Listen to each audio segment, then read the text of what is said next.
tún káàbọ̀ sórí ìkànnì wa tí gbogbo wa mọ̀ sí Koikimedia ní ọjọ́ kẹfà nínú oṣù keje ọdún 2024 níbi tí a ti ń bára wa sọ òkodo ọ̀rọ̀ nípa ìrìn àjò Yoruba Nation àti kí ni ìdí pàtàkì tí ó ṣe kókó pé kí ìran Yorùbá kí a kúrò nínú Nàìjíríà. Bí ẹ ti ṣe ń wọlé ní méjì mẹ́ta, ẹ bá wa gbọ́wọ́lé share button kí a tún dára wa lẹ́kọ̀ọ́ díẹ̀, ká kọ́gbọ́n, ká béèrè kí ló ń ṣe wá àti pé kí ni ọ̀nà àbáyọ, torí pé ọ̀pọ̀lọpọ̀ náà ló ní àwọn ní ọ̀nà àbáyọ oríṣiríṣi. Àmọ́ ọ̀nà àbáyọ wo lẹ̀yin rò pé Yorùbá lè gbà láti fi kúrò nínú Nàìjíríà, àtàwọn tó ń sọ pé ká ṣì wà nínú Nàìjíríà? Mo kí wa pé ẹ káàsán, a kú bí ojú ọjọ́ ṣe rí ní agbègbè ibi tí Ọlọ́run bá ní kólúkálukú wa wà ní ibi tí a ti ń ṣe ọlá. Àwa kan wà ní Europe, continent tó pọ̀ ní ilé ayé. Continent kan wà tó ń pè ní Africa tí ó jẹ́ kí ó sàn wá, tó yẹ kó fún wa ní gbogbo tá à ń fẹ́, àmọ́ fún ìdí kan àbí ìdí kejì ṣe ni ó ń fà wá sẹ́yìn. Ẹ jẹ́ ká lọ gbọ́ sísítà wa bí ṣe sọ. Gbogbo ẹ̀yin tí ẹ bá ń gbọ́ wa látànà sẹ́ni, ẹ rí i pé abẹ̀yìn arọ̀ yìí Janet Araba ni ẹ jọ̀ọ́ ẹ bá wa lọ gbọ́wọ́lé sísítà wa yìí, nítorí pé ọmọ Yorùbá àtàtà ni wọ́n wá ní kí ló dé tí àárá àwọn èèyàn tó tẹ̀lé àwọn lórí channel àwọn. Ìyẹn la ṣe wá ń rọ gbogbo ọmọ Yorùbá pé gbogbo àtẹ́ bá ti ń gbọ́ wa ní ìjọ méjì sí ìjọ mẹ́ta tá à ń ṣe program báyìí, ẹ bá wa lọ gbọ́wọ́lé broadcast sister wa yìí kí àwọn náà lè ní viewers tó pọ̀ látara iṣẹ́ táwọn náà ń bá wa ṣe lórí ìrìn àjò yìí. Ẹ jẹ́ ká gbọ́ Araba ní ká máa fi prepare ibi tó kù sí kó tó di pa máa wọnú ètò lọ. 4:45 láwà lọ́dọ̀ tiwa ní London tí a lè pè ní England tí broadcast ti ń wá sáyé. Mo kí gbogbo ẹ̀yin olólùfẹ́ wa, bẹ́yìn ìyá mi ṣe ń rí wọlé ní méjì mẹ́ta ìjọ.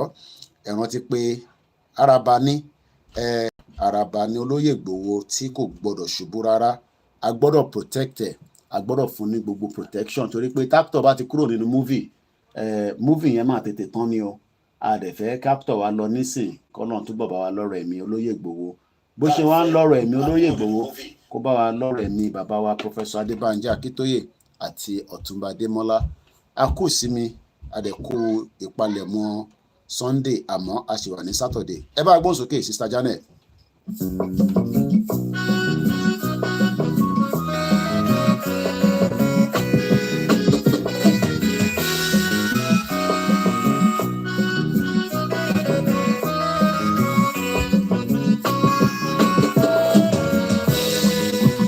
Araba yìí kò máa gbọ́dọ̀ wó. Araba ní gbọ́dọ̀ wó lọ́wọ́. Araba yìí kò máa gbọ́dọ̀ wó. Araba ní gbọ́dọ̀ wó lọ́wọ́. Aṣá ayé kò máa gbọ́dọ̀ gbé.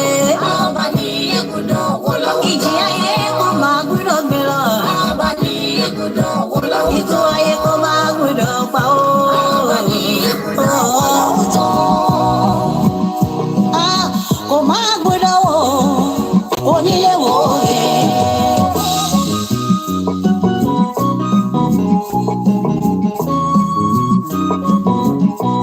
Ọlọ́gbọ́n ayé o, ẹ̀sùn mọ́ bí. Olóyè ayé ẹ má bá mi ká lọ. Ọkọ̀ ìgbéyàwó ọ̀rọ̀ ìlẹ́nu mi. Mo ní igi láńbẹ́ nígbò ìgbò. Ìgbò ìmá mi ò lọ. Araba yìí wá ń gbìyànjú kò dọ́mọ kó wà láyé lọ.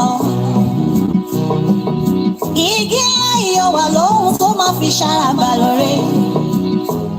Oníwíwọ́ ní káràbà ìlọ́wọ́ láwùjọ igi. Onílé wò é, kò máa gbọ́dọ̀ wò. Araba ní gbọ́dọ̀ wó láwùjọ. Ṣọ́dá àbá ń sọ fúnra ní orí bó ṣe ń pa wá. Ṣó wá sùn ọkọ̀ máa dé ẹmọ́ ṣe bẹ́ẹ̀ kó jáwọ́ ní. àràbà ikọ̀ wọn kò tíra mú odò sí wa kó wà láyé rẹ̀ lọ. Ó máa ṣe òye kò máa gbọ́dọ̀ wò. Àràbà ní ẹ̀gbọ́dọ̀ wọ láwùjọ.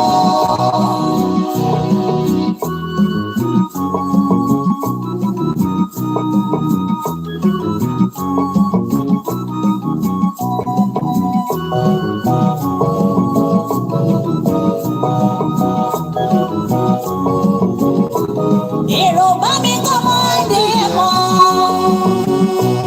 Èmi kí ọmọ ìyàn ilẹ̀ akíkanjú ọkùnrin ogun. Èrò bá mi kọ́ wọn ní ipò ọmọ rẹ̀. Iná máa rógún màmá ti di pẹ̀lú ọmọ bàbá rógún màmá ṣojọ́. Sunday ẹ̀yẹ tó má ṣe bọ́ kí ẹ ò sí ní gbọ́mọ́. Òrìṣà tí ó ṣe bọ́kọ̀ màdé mọ́ ni ṣe bí yẹn ò kọ́ mọ́ lágbẹ̀dẹ. Ẹ̀bà lè jẹ́ ẹ̀bọ̀nà jẹ́ Adéyẹmí yóò máa sọ kọ̀ọ̀kan láì dáa. Kìkì orí tó máa kọ́ ni wípé Yoruba Nation no going back again. Ẹ̀dá bí rẹ̀ ṣọmọ òye kò máa gbọ́dọ̀ wò. Kò máa gbọ́dọ̀ wò, kò nílé wò ẹ́. Tẹ́ ẹ bá ti subscribe sí orí ibi tí omi ti ń jáde, mo bẹ̀ wá, mo rọ̀ wá ní, mo feteledumarè bẹ̀ wá, ẹ bá wa lọ subscribe sórí channel sister wa yìí torí pé olúkálùkù wa Twitter space is coming up. I'm loading it right now. Ó máa jáde in the next few minutes. Mo bẹ̀ wá àṣàkọ, ẹ bá wa lọ subscribe sí Janet Arabani lórí YouTube. Link yẹn a tún máa gbé jáde àti gbé jáde lánàá. Wọ́n ní kí wọ́n á dúpẹ́ lọ́wọ́ gbogbo ọmọ Yorùbá. Wọ́n ní Mr. Koiki ẹ bá mi kí gbogbo ọmọ Yorùbá pé àwọn rọ́wọ́ wọn àmọ́ àìtí jẹ́ kó tẹ̀ tí wọ 500 subscriber. Gbogbo ilẹ̀ máa lọ gbọ́ Yorùbá Wuyì. Gbogbo iná lẹ máa lọ gbọ́ gbogbo wa. Ẹ wá mo wá bẹ̀ wá, mo rọ̀ wá, ẹ jọ̀ọ́ ẹ bá lọ subscribe. Ẹ jẹ́ sàlẹ̀ ni.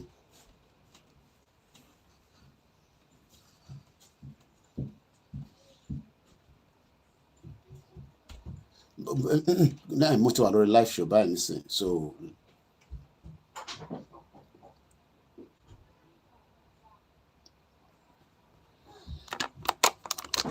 ẹ bínú jàre èèyàn wa.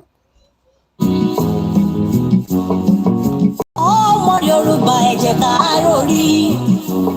So bí ṣe sọ lẹ́jọ́ ẹ bá wa gbọ́wọ́ lé share button kẹ́dẹ̀ lọ bá wa subscribe sórí Sister Janet. Wọ́n ní kí wọ́n dúpẹ́ lọ́wọ́ gbogbo ọmọ Yorùbá pé àwọn tí ń rọ́wọ́ yín bọ̀ kí ló dé tí kò lè wọ 1000.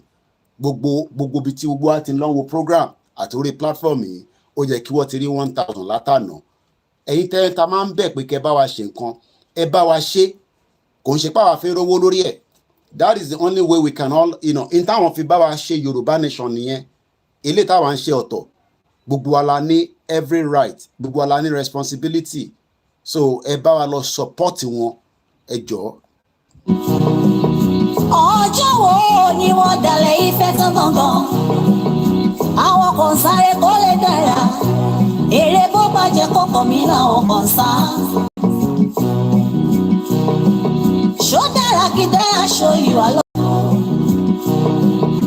Yorùbá ìrònú kẹ́lọ́ fi mọ̀ ṣọ̀kan, ọ̀tá ló pọ̀ kan ìwà ká. Kò máa gbọ́dọ̀ wò. Àràbà ní ẹ̀gbọ́dọ̀ wò láwùjọ.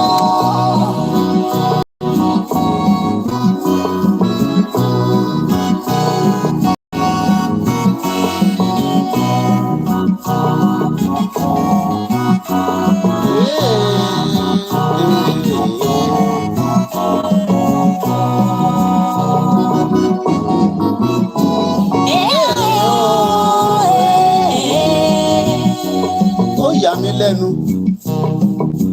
Ó yà mí lẹ́nu, omi nù ń kọ́ mi. Omi nù ń kan wá. Ìdí táwọn àgbààgbà ìtàn kò fi lè sòdodo. Ó kí ogun ẹ̀ tẹ́ ń darapọ̀ mọ́ ẹ̀gbọ́n mi Ṣẹ́gun ọ̀nà. Bishop Adéṣẹ́. Ó ti sọ́wọ́ àjẹkẹ́ wá jọba. Ìran láwọn àgbààgbà ìgbèdálẹ́jọ́ kiri. Ẹ bá wa lọ subscribe sórí channel wa. Wọ́n máa ṣe òye. kó máa gbọ́dọ̀ wọ́. Àràbà ní èkúdọ̀ wọ́ láwùjọ. Mo kí Mr. Yinka Ogundele ẹ̀ka lọ sórí ìkànnì wa. We are live on all the channels. Ọba mẹ́wàá ìgbà mẹ́wàá yóò máa lòlẹ̀ ayé gbọ́. Lọ́ba lọ́ba lóye lóye Yorùbá. Mo bẹ̀ yín ẹ̀ ṣayé ìwé. Kò bàjẹ́ láyé Olúgbọ́n, kò má bàjẹ́ láyé Àrẹ̀sà o. Ó má torí tí yín bàjẹ́ òwe. Abẹ́ òrí. Àrùgbó Yorùbá ó máa fọwọ́ rọ́ọ̀rì kú mọ́. Ẹ bá lọ lọ́mọ kéékèèké kú sí kiri. Olóko lè lóko nílẹ̀ Yorùbá mọ́. Ìjọ kí lọ́dọ̀ ló mọ yìí wá ń sáré kiri. Mo kí ẹ yín sí brọ́dà mi. Ṣebí. Ọmọ Yorùbá ẹ jẹ́ ká tẹ̀lé. Mo kí èyí dára ẹ kú iṣẹ́ takuntakun. Bájúmọ̀ á ń padà sílé bàbá ẹ̀ nìyí. Ṣebí. Ewúrẹ́ yẹn ò lọ ṣọmọ yẹn àgùntàn. Bẹ́ẹ̀ni, àgùntàn náà nígbà. Àgùntàn ló ní mọ́mọ́ mi òbí dúdú òye. Bẹ́ẹ̀ni, eré tí gbogbo àjọ korí sí nígbà. Ṣebí, mo kí ya mi fún kí àǹtí mi. Lọ́sọdún tó ti wà Ẹni nínú Ọlọ́run dáàbò kí ẹ. Nàìjíríà yìí. Bàbá mi Kẹ́hìndé Ọláòsínì. Ṣebí. Ìdẹ̀ra ló ń fojoojúmọ́ bèrè lọ́wọ́ wọn. Kò sí òdodo mọ́ Nàìjíríà. Ṣùgbọ́n òmìnira náà fojoojúmọ́ fún wa mú.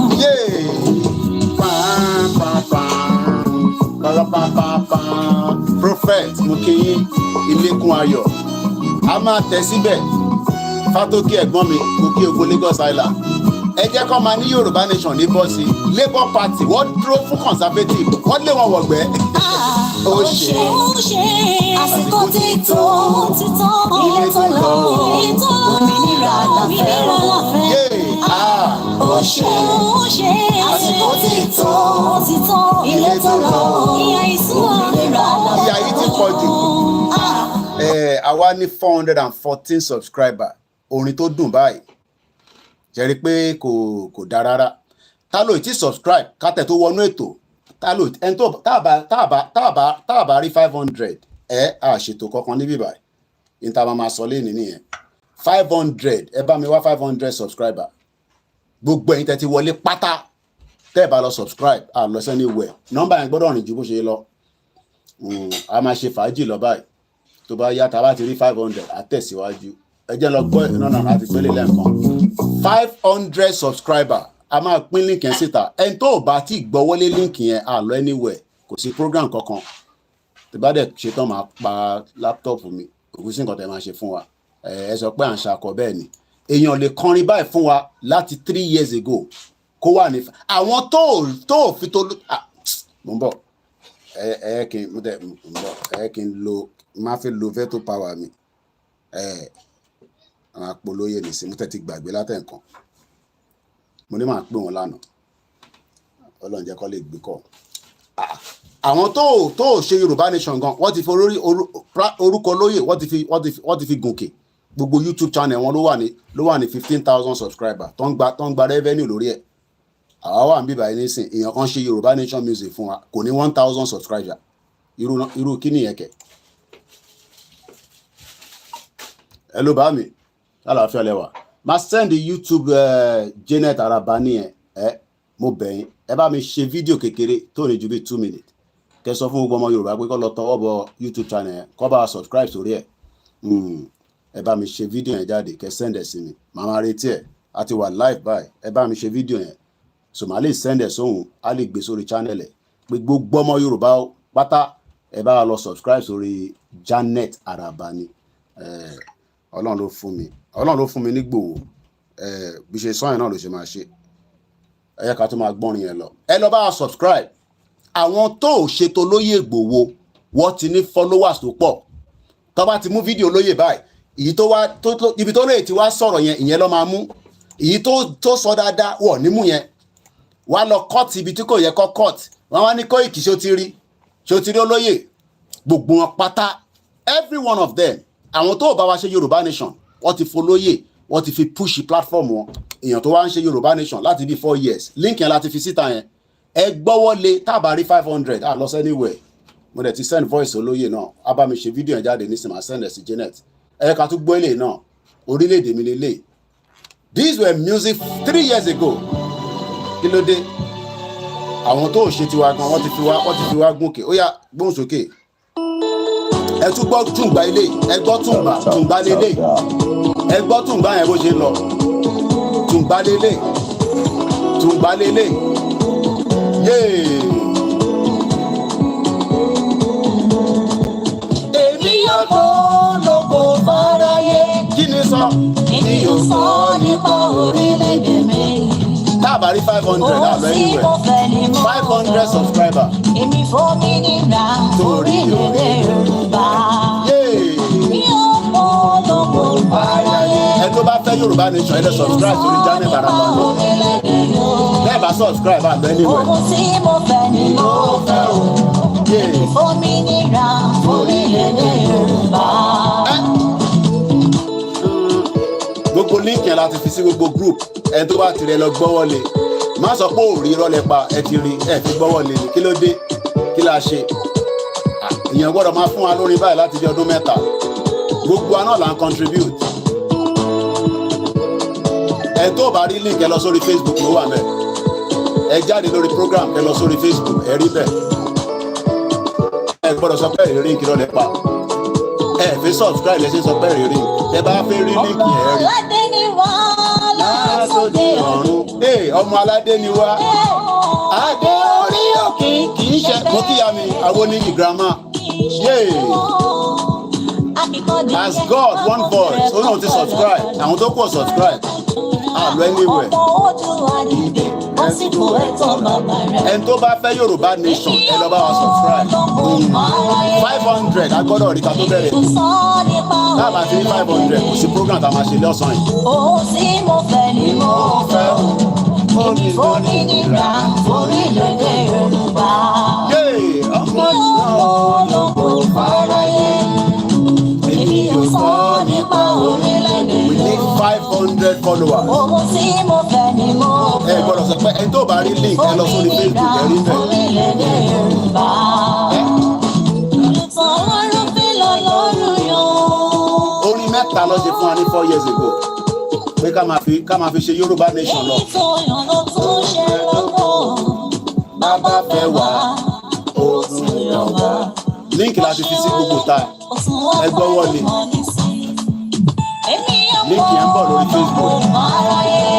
Link yẹn láti fi síta yẹn. Ẹ gbọ́wọ́lé link yẹn ẹ lọ fọ́lù ẹ̀. Mo kí gbogbo ọmọ Yorùbá nílé lóko. A dúpẹ́ lọ́wọ́ yàrá Mrs. Janet. Bẹ́ẹ̀ là ń kí yàrá Janet pàtàkì náà. Link yẹn láti fi síta yẹn. Gbogbo ẹni tó bá náà fẹ́ràn Yorùbá Nation ẹ lọ fọ́lù sísá wa yìí. After that was 500, a máa tẹ̀síwájú. Báàbá rí 500 àbẹ̀ anywhere. Kílódé a ti pé 500 lórí program báyìí nísìnyí àìtí rí 500 níbẹ̀ 418 látẹ̀kọ́. Bàbá mi dìde jọ̀wọ́ jẹ́ rí rárá rẹ̀. Èmi ò lóko fáráyé. Èmi ò sọ nípa orílẹ̀-èdè Yorùbá. Ohun tí mo fẹ́ ni mo fẹ́. 500 láti yàrá tí 500 a máa tẹ̀síwájú. Èmi ò lóko fáráyé. À ń polongo ẹ̀ náà ni. Orílẹ̀-èdè mi. Ìbá mi sọ̀rọ̀ ìtùnú sílẹ̀ Yorùbá. Ìbò fẹ́ o. Ẹ bá wa lọ gbọ́wọ́lé. Ọmọ aládé jẹun bí irọ́. Ẹ bá wa lọ subscribe. Ọmọ olówó láyé ṣàfẹ́. Káyé máa jẹ gungun. Ọmọ aláṣọ láyé wá ti sá. Àti pín link yẹn káàkiri. Ẹ gbọ́dọ̀ sọ pé ìtìrì. Ẹ tó bá náà wò rí rọ́ọ̀nì. Ẹ gbọ́dọ̀ rí link Oyin yẹn. pa wá bí ẹni pẹ̀rọ. Gbogbo platform pátápátá la ti jù sí báyìí. Oyin tún wà tàbí ní ìtọ́ṣù. Màá pín link yẹn mọ́lẹ̀ nísìnyí. Yẹtí sí gbé mi àwọn àlẹ́. Èmi ní Saturday. Ẹ gbọ́wọ́lé link Àwọn yẹn. ọmọ rẹ̀ máa kéré. Wọ́n tẹ̀ tí bá mi pín ẹ̀ gan. Èmi ò fẹ́ rí wọn. Ẹ bá rí 500 àti pé 500. 500 lórí gbogbo platform wọn tí gbogbo èyí 500 bá lọ subscribe ó tó owó tẹ́bí fún agan lé ìyẹn fún agbọ́dọ̀ sọ fún òun rí ní àníbí níbi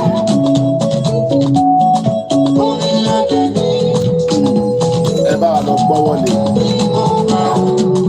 àwọn tó ṣe Yorùbá Nation wọ́n ti fi wá gòkè gbogbo wọn wọ́n ti fi olóyè Ìgbòho orúkọ tó ń tajà nísìnyí yẹn ṣe yẹ ká gbọ́ the last track orúkọ Ìgbòho orúkọ tó ń tajà ni gbogbo àwọn bloggers pátá ló ti forúkọ olóyè ló ti fi gòkè sókè àwọn tó wá jọ ń ṣe Yorùbá Nation àwọn ni wọ́n ní support wọn irọ́ ẹ jẹ́ ká lọ support wọn ẹ jẹ́ ká support Janet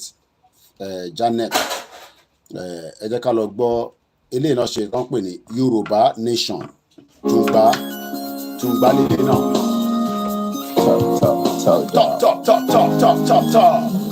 Ọmọ Yorùbá kí la fẹ́ o.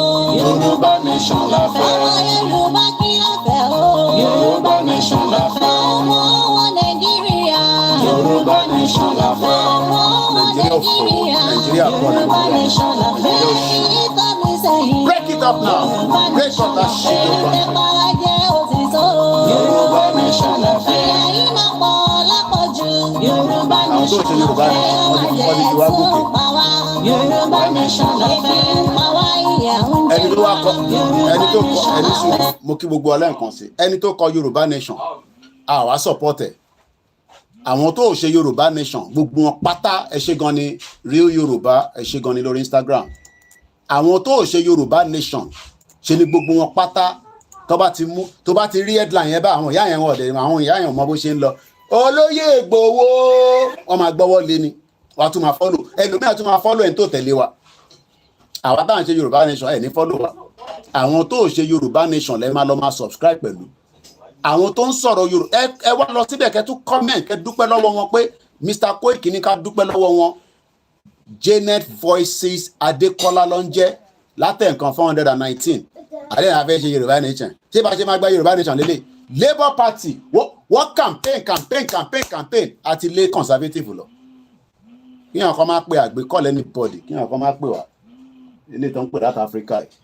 fìtì ní disturb me àgbékọ́lẹ̀ àwà lórí program Labour Party campaign lọ ṣe back to back campaign náà lélẹ̀ tá à ń ṣe because tá a bá lọ ó lè jẹ́ ilé ìta ṣe fún wọn nísìn inú wọn á dùn wá tún sáré bá wa lọ ṣe orin ìmí tó máa tún lárinrin wá wọnú studio ṣé mi mọ bó ṣe ń kọrin ọ̀rọ̀ lèmi mọ bó ṣe ń sọ ẹni tó wá mọrin kọ follow ẹ̀ subscribe irú Yorùbá Nation wọn là ń ṣe ẹni tó ń pè kó má yọ wá lẹ́nu àwọn èèyàn mọ̀gbà tá a bá wà lórí program fífi kí lẹ sọ Mr. Ọládélé ẹni ẹ kí mi dáadáa ṣe ti subscribe ẹni tó báyìí ti subscribe ẹ lọ bá wa subscribe ìyẹn la n ta fẹ́ gbọ́ nísìnyí yẹn pé Mr. Koiki o fẹ́ ṣe sọ èmi ti lọ subscribe àná àwọn tó ò ṣe Yorùbá Nation gbogbo wọn pátá lọ ti forúkọ lóyè Ìgbòho lọ ti fi gòkè sókè ẹ lọ sí gbogbo page wọn 20,000 followers 15,000 followers wọ́n ò ṣe Yorùbá Nation gbogbo ibi tó lóyè bá ti sọ̀rọ̀ lọ́ máa cut wọ́n mọ bó ṣe ń cut ẹ̀ ẹni tó ń ṣe Yorùbá Nation náà wá subscribe pẹ̀lú ẹ̀ ó yá ilẹ̀ sọ lẹ́ẹ̀kan sí Janet ẹgbọ́n sókè à ń gbọ́n yín lọ 5 minutes past 5 bàbá rí 500 ìta máa máa ṣe náà táwọn fi lọ lélẹ̀ gbọ́n sókè. ṣé ní 3 years ago ṣé èèyàn lè sọ fún yín pé ebi á ṣì máa pa wá nísìn 3 years ago lọ ní ebi ń pa wá ìyà ń jẹ wá ebi ń pa wá ìyà ń jẹ wá ṣé ebi ò pa wá nísìn ṣé orin yàn make sense wọ́n ní ebi ń pa wá ìyà ń jẹ wá ṣé ìyà ò jẹ yín báwa bá tẹ̀rọ oúnjẹ jẹ dòdò ló ń dín níbẹ̀ ní ogun ìta sánsán ìrẹsì ló ń lọ yẹn omi ọbẹ̀ ló ń lọ yẹn ṣé bó ṣe rí náà ṣé bó ṣe rí nínú ilé yín ní Saturday nìyẹn ní Nàìjíríà èmi ló kàn ẹ ti tẹ̀lé nítorí ti ọmọdé a kì í ṣèdí bẹ́ẹ̀ bẹ̀rẹ̀ ká gbélẹ̀kẹ̀ sídìí ẹlòmíì ẹ ti gbé síbẹ̀ nísìn ṣé bí ìjọ Saturday náà lọ́dọ̀ ti yín ṣé ẹ̀ ń dín dòdò ṣé ẹ̀ ń sí rice gbogbo yín náà kọ́ lẹ́ sọ pé rice ti dé 80,000 èlò ní salary èèyàn wá ń kọrin fún wa ní 3 years ago wé ebi ń pa wá ìyà ń jẹ wá àwa fọ́lọ̀ ẹ̀ ẹ̀rọ lọ máa fọ́lọ̀ àwọn tó máa fi olóyè Ìgbòho tó fi ń tajà lórí social media àwọn bomb bastard gbóhùn sókè jàre Janet.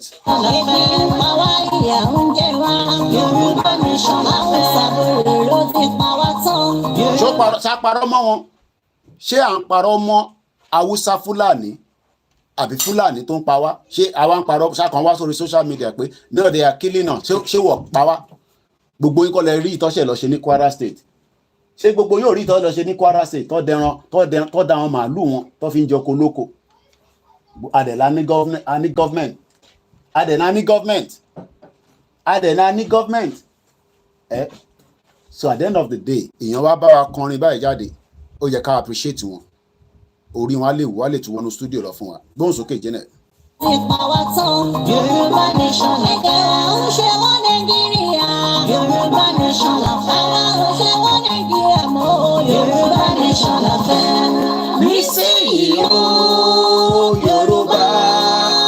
ẹ ṣé jàre àwọn tó ń bá wa lọ síbẹ̀ ó ti wà ní 423 ẹ jẹ́ ká push ẹ̀ kó wọ 500 ẹni tó bá rí link ẹ sọ fún mi màá rí post link yẹn ẹni tó bá ní Mr. Koiki mo rí link màá tún lọ gbé link yẹn sórí status mi nísìn ẹ bá wa gbọ́wọ́ lé kò sí excuse for anybody ara campaign náà lélẹ̀ Koiki àti gba Yorùbá Nation ẹ lọ subscribe ara campaign náà ni Labour Party waited for Conservative for 14 years after 14 years they pushed them out it was not an easy task it was a lot of effort gbogbo ẹni tẹ́ bá wà lórí Koikimedia page wa ẹ̀yẹn WhatsApp page wa ta fi ń communicate àti jù síbẹ̀ kò sẹ́ni kankan tó máa sọ pé Koiki n tẹ́ ń sọ yìí mo ò tí ì rí irọ́ ni I won't believe that mo ti gbé sórí status mi á jẹ́ pé ẹ fẹ́ really follow wa nìyẹn.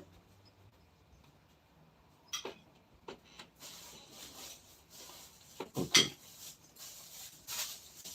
ẹ fẹ́ really follow wa lẹ ṣe sọ pé ẹ rí ẹ gbọ́dọ̀ rí ẹ ṣe ní rí líǹkì tí mo ti gbé káàkiri nísìn dátẹ̀ nǹkan là ń jù káàkiri ẹ̀yin tẹ́ wà lórí Mixlr mo kí ẹ káàbọ̀ sórí ìkànnì wa máa share líǹkì ẹ̀ síbẹ̀ náà nísìn ẹ má bínú Aki Games aláwọ̀ bàbá líǹkì ẹ̀ ni mo jù síbẹ̀ ẹni tó ò bá ti rí líǹkì yẹn ẹ comment ẹ má ti kí wa ẹ bá wa lọ subscribe kó tẹ̀ wọ 500 káwa máa wá 500 tó kù before the end of the month ṣe rí gbogbo ohun tá a máa ń sọ yìí we all saw how Labour Party won the election ṣé wọ́n kọ̀ dìde láàárọ̀ wọn ní Allahu Akbar wọ́n wá win election ṣé wọ́n kọ̀ sọ pé what God cannot do wọ́n win election ṣé wọ́n kọ̀ sọ pé àbọ̀rú àbọ̀yè no it was a lot of work for 14 years 14 years ní Conservative ti wà lórí oyè 14 years politician kan náà ní gbogbo wọn but what I'm just using that as a phrase pé káwa náà bá ń wo pé Nàìjíríà ò lè break the more we push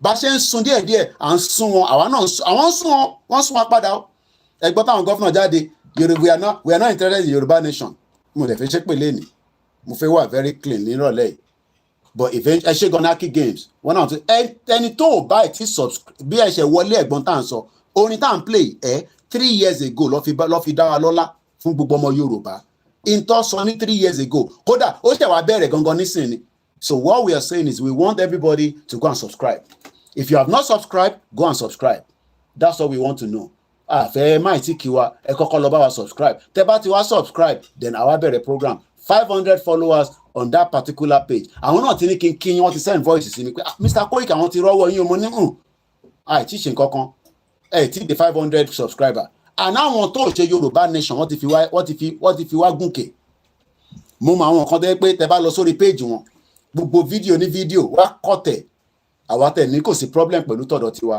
àwa ti fún yín authority pé kẹ́ share fídíò wa kẹ́ mú kẹ́ máa lò but ẹ wá sọ fún wa nísìn pé àwa kan pé tá à ń sọ fún yín pé kẹ́ lọ bá wa subscribe nísìn that is the only way so lórí status mi lórí studio number náà a máa gbé síbẹ̀ kò sẹ́ni kankan tó gbọ́dọ̀ wá sọ fún mi pé Mr. Koiki àárí link yẹn I will not believe it I won't believe it irọ́ lẹ́ ń pa ọdẹ nágbàlagbà ń parọ́ ọmọdé ń parọ́ àdẹ gbọ́dọ̀ máa parọ́ fúnra wa to win Yorùbá people ẹlòmíì ó lè jẹ orin ló máa gbọ́ ló máa ní irú orin wo lọ́kọ̀ yìí kẹ̀ orin tó kọ ní 3 years ago ó sì ń bá ìgbàlódé ebi ń pa wá kọ́ ni gbogbo yín pariwo nísìn àbí gbogbo yín ò pariwo ebi ń pa wá so mo tuntun jùlọ sí studio number mi àwọn tó wà níbẹ̀ ẹ bá wa gbọ́ wọlé no excuse Yorùbá Nation part of iṣẹ́ tá à ń ṣe náà lélẹ̀ ara campaign náà ni amama campaign from all sides from all forms ẹ tó bá ní Mr. Koiki mo rí link yẹn ẹ jẹ́ kí n mọ̀ so that ká lè fún yín ní link yẹn mo lè send a specialist yín tẹ́ bá fún mi ní nọ́mbà yín but kẹ́ wá sọ pé ẹ̀rí link yẹn. We need to encourage ourselves. Ẹ rò pé easy ni ká tó set up ká tó ṣe gbá. So dẹ̀ ní ṣe program kankan tá a bá rí 500. So tá a bá rí 500 a ṣe program, tá a bá rí 500 program ò necessary nìyẹn. Tó bá di jọ́ mi àtúpadà jáde, mo tún lè jáde nírọ̀lẹ́. But for now, mo ì tí rí 500 lórí channel yẹn. All I'm saying is still less than 450. Kò tí wọ 500. And tí bá ní ká calculate gbogbo àwọn èèyàn tó ti wọnú show nísìn àti ju 500 lọ.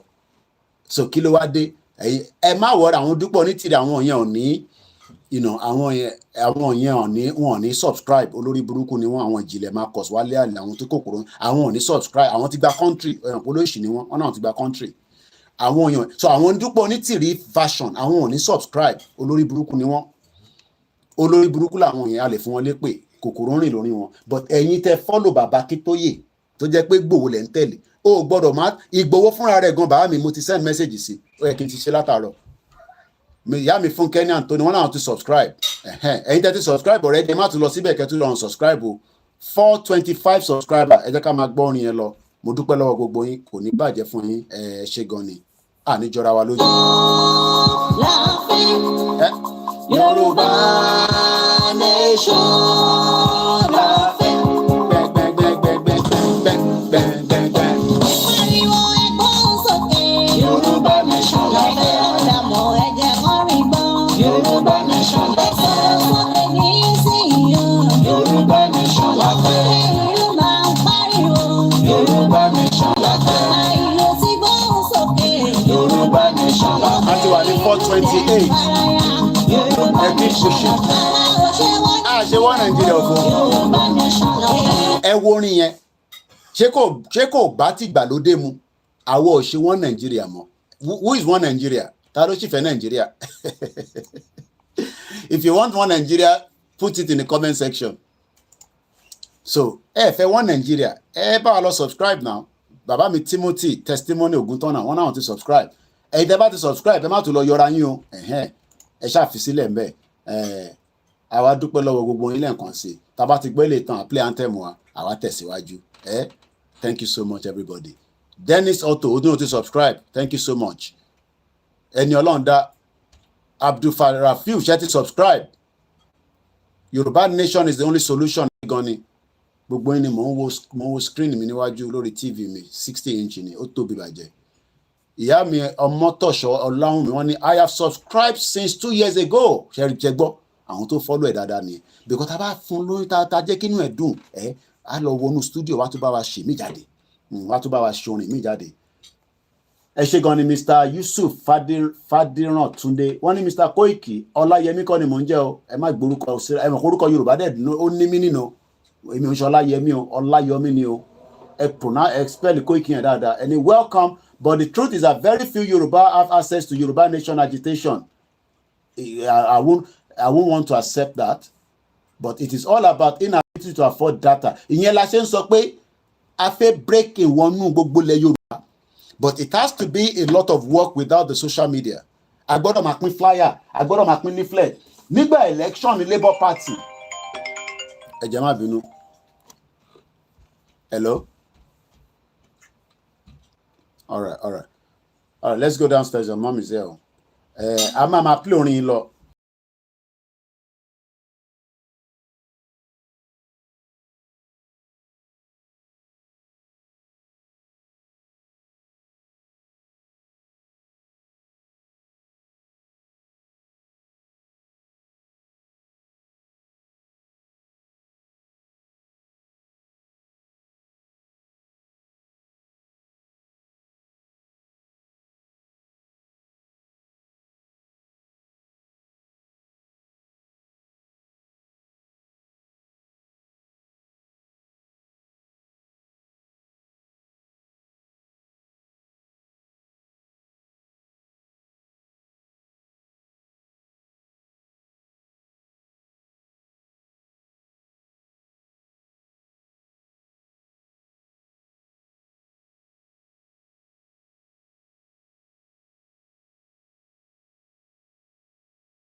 Nàìjíríà, Yoruba Nation la fẹ́.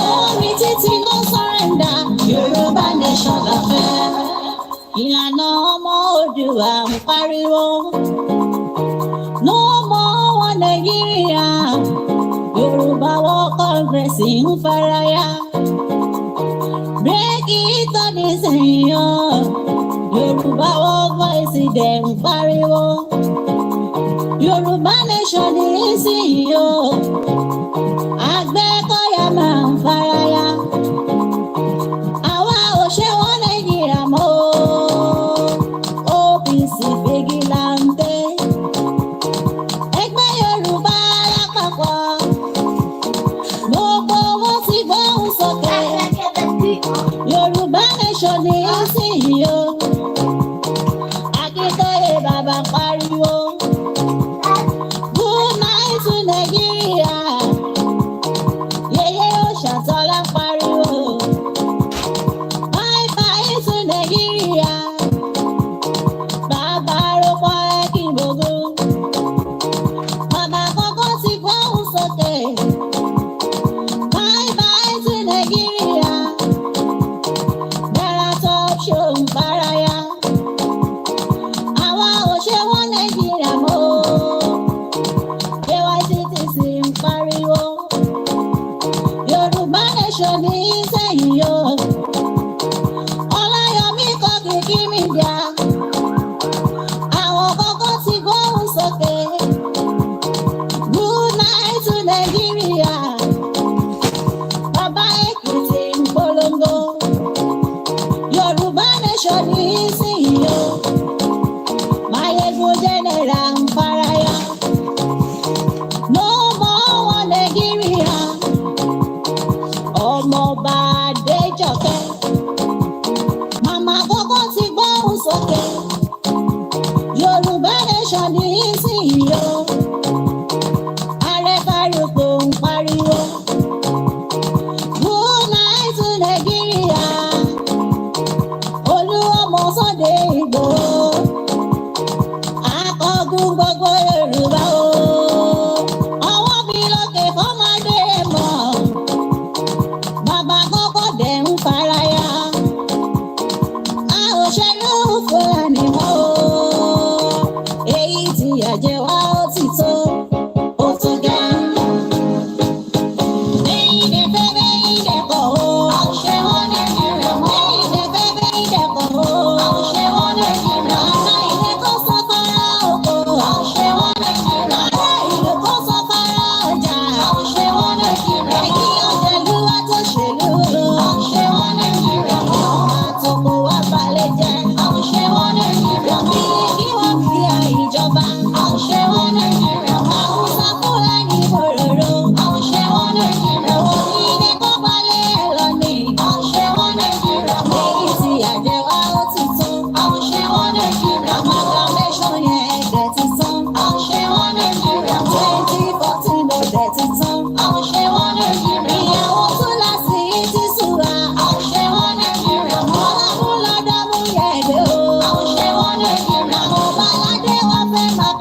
So now let's play the anthem and roll into the program.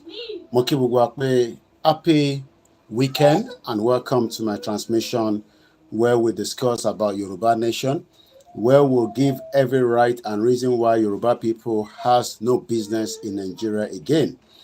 The question that came from our brother, our father, Babawa Fadiran sọ pé Mr. Koiki, what more can be done in terms of bringing this Yoruba nation to many Yoruba people across 191 local governments in Yoruba land? What more can be added to what we've done already, and what more can be done to adjust? Yoruba nation no going back.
Mo kí wa pé ẹ káàbọ̀ sórí ìkànnì wa tí a mọ̀ sí Koikimedia, níbi tí a ti ń fi platform wa fi promote Yoruba Nation, níbi tí a ti ń kéde ìpolongo Yoruba Nation fún àwa ọmọ Yorùbá pé àwa àti Nàìjíríà àjọṣepọ̀ wa, it is time now that we bring it to an end. But the argument is that many Yoruba people believe that one day Yoruba will still be better off in Nigeria. I don't know what your own stake or what your own thinkings are. Ṣé bẹ́ẹ̀ náà ni lẹ́yìn náà ṣe ń rò pé and we appreciate those of you that did follow and subscribe, in as much as we didn't get the 500, but it's okay. I'm sure that many people will probably subscribe to Janet Voices Adekola. But let's come back into the program itself now. As we all know, the Yoruba people, Mokia brother me, TSG Nigeria, Femi Aratokunle, one of the security consultants here in UK, and also done so much in Nigeria, training the security and the police. But because Nigeria is a corrupt country, well, like àwọn tó bá mú òtítọ́ wá tó bá ti lè darapọ̀ mọ́ wọn. Ọ̀pọ̀lọpọ̀ ní àsìkò gan tẹ́ tí tó láti, that's okay, Mr. Fadiran, ẹ ṣé gan ni. Ọ̀pọ̀lọpọ̀ ní àsìkò gan tí tó láti gba Yoruba Nation. I don't know what they mean by that, pé a ṣe sùúrù díẹ̀ sí pẹ̀lú Nàìjíríà. Tẹ́gùn yẹn fẹ́ wọlé. Àtàná báyìí òjò àlàáfíà ló rọ̀, òjò tó gbé gbogbo ìdààmú conservative lọ for 14 years. Látàná la ti ń rí òjò nílùú yìí. Mo kí brother mi Ṣẹ́gun honorable. Mo kí gbogbo àwọn medias wa tó ń ṣiṣẹ́ tó lókàlùkù tá à ń fi platform wa. Mo ti rí ọ̀gbẹ́ni Bobby, ó ti ṣe program láàárọ̀ yìí. Mo ti rí Yorùbáwùyí, and I'm sure many will also be doing their short videos and all that. So Aki, the Yoruba World Media lábẹ́ ìyàwó Dr. Zabi, mo dẹ̀ kí bàbá lẹ́kìtì náà tí wọ́n jẹ́ chairman Yoruba World Media nílé. Tọ́mọ Yorùbá bá ní it is not yet time láti gba Yoruba Nation. My question is, when actually will it be the right time tẹ́ bá ń sọ pé àsìkò ìtí tó for us to have an independent Yoruba country. My question then is, when is the right time? Some argue that we should first have one thing first, then get another thing. Kí ló dé tá kúkú béèrè fún ta fẹ́ once and for all? Ká kúkú mọ̀ pé interfere yẹn òun là ń push. But it seems that we cannot all be on the same page. And that is why táwa kan bá ní a fẹ́ self-determination, àwọn kan náà wọ́n fẹ́ restructure, àwọn kan tẹ̀ náà wọ́n fẹ́ regional government. But àdúrà tí gbogbo ọmọ Yorùbá láti máa gbà ni pé President Bola Tinubu should be the last president to máa govern Nigeria, ìlú òṣì yẹn tó ti bàtàyé jẹ́. President Bola Ahmed Tinubu ọmọlódú ọdẹ tọ́lọ̀ máa fún lálàáfíà torí ikú kan nípa torí tó bá ti kú ẹ̀yìn tẹ́ ń sọ pé kó kú tó bá ti lè kú páì Shettima gbàjọba nìyẹn straight away bó ṣe máa work nìyẹn according to the fraudulent constitution. So better ká nọ́ọ̀kì Tinubu ká nọ́ọ̀kì dáadáa. Ẹ bá mi ní kọ́ bá mú charger yẹn wáyà mi kí n fi because mo fẹ́ plug nǹkan kan nísìnyí plug yẹn ó wà lára àwọn ọmọ yẹn. Ó bẹ́tà lóòótọ́ àti kọ lẹ́tà sí Tinubu kò ní dá wa lóhùn but that is the normal process torí pé ọmọlúwàbí ni wá àgbẹ̀ kì í ṣe jàǹdùkú à ń ṣàwọn tó ń lò tó fi ń dà lóru because gbogbo àná la mọ̀ pé àwọn kan wà tó ń lò táwọn olóṣèlú ń lò whether we mention names or not tó fi intimidate táwa náà bá fẹ́ intimidate we know what we could have done in the last 4 years mo máa ń sọ kò ń ṣe tẹnu ẹni máa kú ẹni máa yẹ ni òun lọ̀rọ̀ tó wà ńlẹ̀ má dẹ̀ máa sọ fún wa pé ikú kan ṣe kinní kan àwọn ló máa kú. But the fact remains that because we don't want the blood of people, innocent people. But the blood of innocent people has been running in Nigeria for a very long time now. Whether through the negligence of hospital, the roads, the economy, and many other reasons why many people have died in what is known as Nigeria today. So when we are saying that we want Yoruba Nation, how do we get the message to the layman? Okay, thanks. How do we get the message to the layman tó wà ní Nigeria láti lè sọ fún wọn pé Yoruba country òun ni ọ̀nà àbáyọ, especially when we know that we are being blocked by the federal government. At the moment now, I've not seen much of such, but nígbà tí Buhari wà ń bẹ àti Lai Mohammed tí kò ní Lai Mohammed ò ní kú síbi táṣọ ẹ wà olórí burúkú bàbá wèrè bàbá òfò ní Lai Mohammed olóṣì olórí burúkú ni òun ló sọ fún yín pé kò sí terrorist ní Nàìjíríà pé Buhari ti wipe gbogbo wọn off. Eventually àṣẹ terrorist wà ní local government ẹ̀ ní ọ̀nà Kwara state. Bàbá òṣì bàbá òfò ẹ̀yin bàbá lórí burúkú ò ní kú síbi táṣọ ẹ wà Lai Mohammed olóṣì olórí burúkú.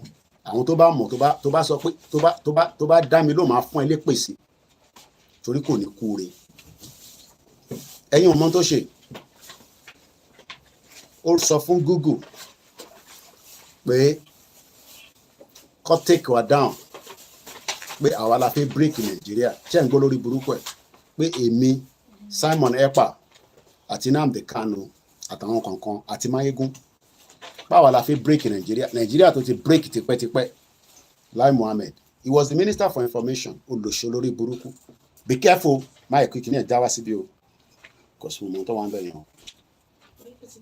So, as I'm saying, as we continue to ask for our right to self-determination, mo kí bàbá mi Ọládélé Ọlámilékan, ẹ bá gbọ́wọ́lé program yìí, kẹ́ love, kẹ́ share.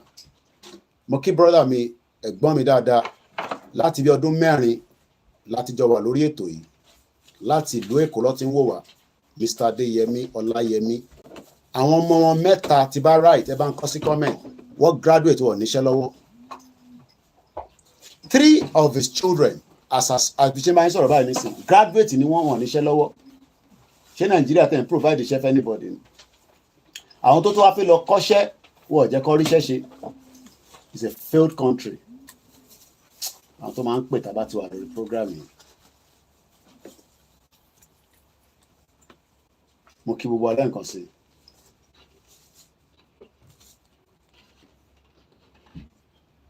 mo kí ọmọdé, mo kí àgbàlagbà, mo kí akéde lórí Twitter space, mo kí ẹ̀tẹ̀ ti darapọ̀ mọ́ wa, Alao Baba Oshegoni and the rest of you. So many people argue that Yoruba cannot break out of Nigeria. So what will be the benefit of you as a Yoruba man or Yoruba woman? Fortune-wise, good afternoon. What will be, Baba mi tún confirm, wọ́n ní bẹ́ẹ̀ ni, wọ́n ní till now, àwọn ọmọ wọn níṣẹ́ lọ́wọ́. Graduate, ìbí kan la gbọ́ lánàá, mechanical marine engineer tó ń gùn ọ̀kadà ní Benin Republic. Kò ní dá fún gbogbo politicians. Mr. Fortune-wise, my 3 brothers are graduating now and they are self-employed. Adúpẹ́ fún wọn. Whatever you do, we hope that they will also succeed as people. Self-employed is most what people do here.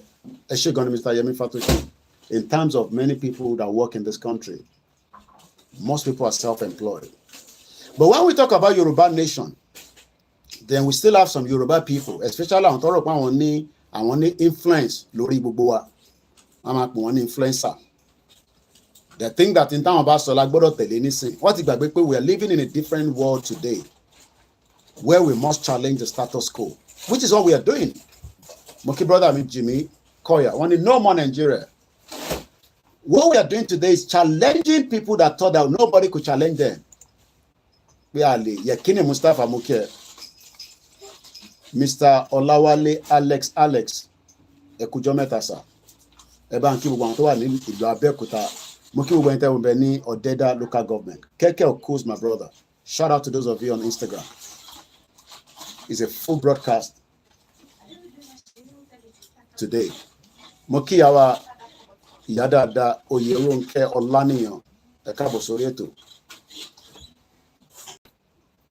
One of my first born learned fashion design while he was doing his OND, and that is what he's living on now. Coming out of the university in Nigeria right now does not guarantee you anything. So you might be lucky that you might find me out of Nigeria, but for now, everybody that is saying that we should save Nigeria, what more do we need to do to tell and inform our people about Yoruba Nation? Kilani lati sọ fún wọn. What more should we be advising our people today? Because whether we like it or not, many of our people still believe in this fraudulent country called Nigeria. Why? I don't know. Don't ask me. Many ọmọ Yorùbá ó sì sọ pé Nigeria máa ṣiṣẹ́, even though some of them want to darúgbó kalẹ̀. They look like people that are sick, but they are not sick, but it's because they don't have enough nutrients that goes into their bodies. Bí wọ́n bá dẹ̀ sick enough, tó bá rí ìtọ́jú tó pọ̀, tó yẹ, tó, you can survive for the next 20, 30 years. Aláwọn tó jẹ́ pé wọ́n ní oríṣiríṣi àìsàn oríṣiríṣi labroad, tó dẹ̀ manage wọn. And I'm talking about very, very critical illness. Ẹlòmíì tí ń tọ́jú tiẹ̀ báyìí for the last 30 years. Wọ́n dẹ̀ manage it. Ìtọ́ bá ní kó má jẹ kò ní jẹ, iṣẹ́ tó bá ní kó má ṣe kò ní lè ṣe, ó dẹ̀ manage rẹ̀, and they are still living. But lọ́dọ̀ tiwa, many of you look sick in that country called Nigeria. How can, ẹ̀yin tẹ́ bá ti pé 50 years old, mo kí Ògúnmọ́lá Abíọ́dún, we're live on the MixLR, all the platforms are all synchronizing this afternoon. If you're one of those that are still in the hope that one day you will have this governor that will recognize you as one of the citizens, Mr. Koiki, can you put the link on the Koikimedia news platform? I would like to share it to my contact. Àti ṣe already. Ṣé ti Janet Lenso àbí program tá à ń ṣe lọ́wọ́lọ́wọ́ nísìn? Méjèèjì ti wà lórí Koikimedia news platform. Ẹ bá lọ síbẹ̀ mọ́. Ẹ ṣé gan ni, ìyàwó Fúnkẹ́ Anthony. Anthony má wọlé o, mo rántí àdúgbò yẹn. We have every right to demand what we are doing right now, but also we would have people that disagree. Àwọn kan ní ọ̀nà tá à ń gbà kó àwọn like ọ̀nà wo là ń gbà ṣe àkóbọ̀n síta ni. These are what they call intellectual discussion. Mo kí ẹ̀gbọ́n mi triple DRS Ayuba ní gbogbo Woolwich. Mo kí ẹ̀yin tẹ́ wà lórí Instagram. The same time lájọ wà ní Nàìjíríà. it is exactly 20 minutes to 6 p.m. Our man is 17:40. It's 24 hours clock. Mr. Duro Ted Eshegonisa.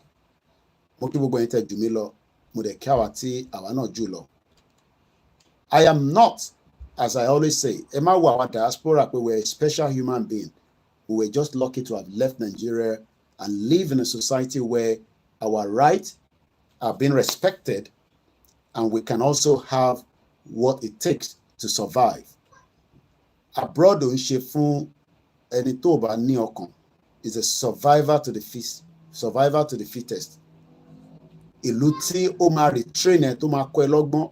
Abroad. Africans, we have our own ways of life. And our ways of life can only come back if we are truthful with ourselves and have an independent country away from Nigeria. You would not achieve as much as what you think you should in Nigeria. Whether the World Bank that are criminals, or the IMF, or Joe Biden, or our even new Prime Minister, Sir Keir Starmer, tells you that we should save Nigeria. Tell them that we don't want to save Nigeria. We want to have a new cordial relationship as Yoruba people, as a Yoruba country, rather than with Nigeria, even knowing that the foundation of Nigeria is faulty. But the average Nigerian today, they will always tell you, oh, it is not possible. In until 30 years, you will be dead. You will wait for us on wherever the other part of the world. Yoruba Nation. Passport. If not, we will pull down every goddamn thing that Nigeria have. The stage, it could get to that stage if care is not taken. Private jet, park a private jet. When you have a full working airport, that is when you will park your private jet. And that goes to every one of them. Nígbà tí airport ò bá lè di bí pé wọ́n lè park private jet, whatever that means to you. But am I a stage here? So the first thing is, how do we educate and bring all Yoruba people on board? Because don't expect everybody to be on the social media. It costs a lot of money to have data. Mokiyawa Shakirat Aziz Ekabosoreto.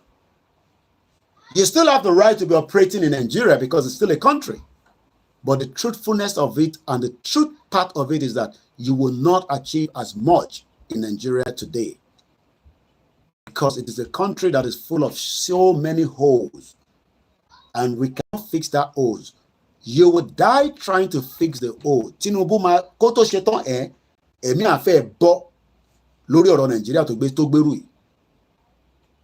Tinubu, President Bola Tinubu, ẹ̀mí àfẹ́ bọ́, ìyẹn la ṣe ń gbàdúrà pé kó beef of security because they are planning to kill him. Máa sọ pé they play pé báwo lèmi ṣe mọ̀pọ̀ fi pa. Ọlọ́run ní jẹ́ kó rí pa, but they are trying. They are trying to bring chaos, even though pàmò pé òun fúnra rẹ̀ lọ gbé chaos wá. Because Tinubu brought Buhari, the Fulani terrorist. Terrorist ni Buhari tí Tinubu lọ gbé wá. Àmọ́ fátọ́ dí fún Tinubu tó fi di pé ó accept kí Buhari wá jẹ president nítorí pé ambition ti ẹ̀dẹ̀ ni. He has nothing to have and say to Buhari olóṣì ni ẹ́, ìwọ tó bá dé o máa wá pa àwọn ọ̀ràn òun ni. But yet ó endorse, ó kówó fún, ó ní ó ṣèké ní ó lulẹ̀, ó ṣèkejì ó lulẹ̀, ó ṣèkẹta ó lulẹ̀. Ìgbà tó dé lẹ́ẹ̀kẹrin mo ní súnmọ́ bí ọ̀dẹ̀ Fúlàní Gàmbàrí, àwa la máa gbé ẹ wọlé, àmọ́ èmi náà máa débẹ̀. Buhari wá ṣe tán, ó wá lo short man devil, Yẹmí Ọ̀sínbàjò, ó fẹ́ fi instigate Tinubu, ṣe rí pé lórí burúkú làwọn not. So ìwọ tó ń sọ pé ṣọ́tọ̀ tí Tinubu bá máa fi ṣe tán, wàá nù ẹlẹ́gba onímọ̀ pọ̀mọ Yorùbá ní ẹ́ nílẹ̀ Yorùbá nìkan tó ń bọ̀. So àdúrà tiwa ni pé Tinubu will be the last president ní Nàìjíríà. Tẹ́ ẹ̀ bá dẹ̀ jẹ́ kí ìlú yẹn kó pín peacefully, ká bímọ yẹn lálọ́ àtàláfíà, abẹ́rẹ́ la máa gún. Wọ́n pa abẹ́rẹ́ kan ní epidural, tó bá mọ̀ lọ bèrè lọ́wọ́ àwọn tó ń pè ní nurse. Súnmọ́ nurse kò bèrè pé Koiki sọ pé abẹ́rẹ́ kan wà tí yàn bá fẹ́ bímọ tọ́mọ yàn bá ní wá, wọ́n máa gún lábẹ́rẹ́ ni. A máa gún Nàìjíríà lábẹ́rẹ́ epidural. torí Yorùbá nation máa bí mo ní Amẹ́ríkà ò tó bẹ́ẹ̀ mo máa mention Amẹ́ríkà so nítorí mo lè sọ pé Amẹ́ríkà ò tó bẹ́ẹ̀ pé Yorùbá nation ní wá sí ìmúṣẹ torí Ọlọ́run ló ń rìnrìn àjò yẹn kí wá ní Nàìjíríà àdẹ̀ ní bá Nàìjíríà jà gorilla conventional war tó bá jà conventional war wọ́n máa pa gbogbo yín dànù ni gorilla warfare la máa bá yín jà gorilla warfare ni but kí la fẹ́ bára wa jà fún nígbà tá a lè gba Yorùbá nation láì mú tàjẹ̀ sílẹ̀ but wọ́n block Yorùbá nation wọ́n ò fẹ́ jẹ́ kó sọ lórí Oríyọmí Hamzat wọ́n ò fẹ́ jẹ́ kó sọ lórí Yínká Ayéfẹ́lẹ́ ó jẹ́ kó máa wá fún wa ní debate níbẹ̀ pé ṣàfẹ́ Yorùbá nation àfẹ́ Yorùbá nation NBC ó sọ pé no wọ́n ní aláwẹ̀ ó kù díẹ̀ bẹ́ẹ̀ ni ẹ̀gbọ́n mi Fab wọ́n ní selfish interest òun ló jẹ́ kí Tinubu tààrẹ tó mọ̀ nìkan mo kíyà mi lẹ́ẹ̀kan sí Oyèrónkẹ́ kò ní bàjẹ́ fún gbogbo yín girama bẹ́ẹ̀ ni ìyá mi abẹ́rẹ́ tipátipá la máa gún tó bá fẹ́ bímọ tó bá dé stage wàá sọ fún dókítà yẹn pé kó gún ẹ lábẹ́rẹ́ yẹn kó ọmọ lè jáde tọ́mọ bá mú ẹ tó dẹ̀ fẹ́ kú ṣèwọ́ tó ń sọ pé dey play bó ṣe máa rí abẹ́rẹ́ la máa padà gún Nàìjíríà a máa gún lábẹ́rẹ́ epidural tọ́mọ yẹn máa jáde torí Yorùbá nation will be born má dẹ̀ sọ fún mi pé ní 30 years ago àbí 30 years from now ló máa bọ́ sí ìwọ máa kú wà lọ dúró dè wà lọ́run tó èmi ò dọ́run rí àwa máa gbádùn ẹ̀ torí àwọn bàbá wo lọ́wọ́ wọ́n bá British fa wàhálà wọ́n ṣe níwọ̀nba tó lè ṣe bọ̀ wọ́n jà náà wọ́n ò sọ fún wa pé wọ́n jà bọ̀ wọ́n jà. Ọlákúnlé mo kí ẹ any child is born with natural àbí nature àbí kí ló fẹ́ kọ bá ń rephrase it. So but what we are trying to explain first is what we are doing right now kò tí mú jà wá náà a ṣe ń sọ̀rọ̀ ni ẹni Ọlọ́run dá mo kí ẹ wọ́n ní we are going to induce Nigeria gbogbo òyìnbó tẹ bá lè kọ́ ẹ bá ń bá kọ́ síbẹ̀ kọ́ Yorùbá náà máa gbìyànjú láti kà síta.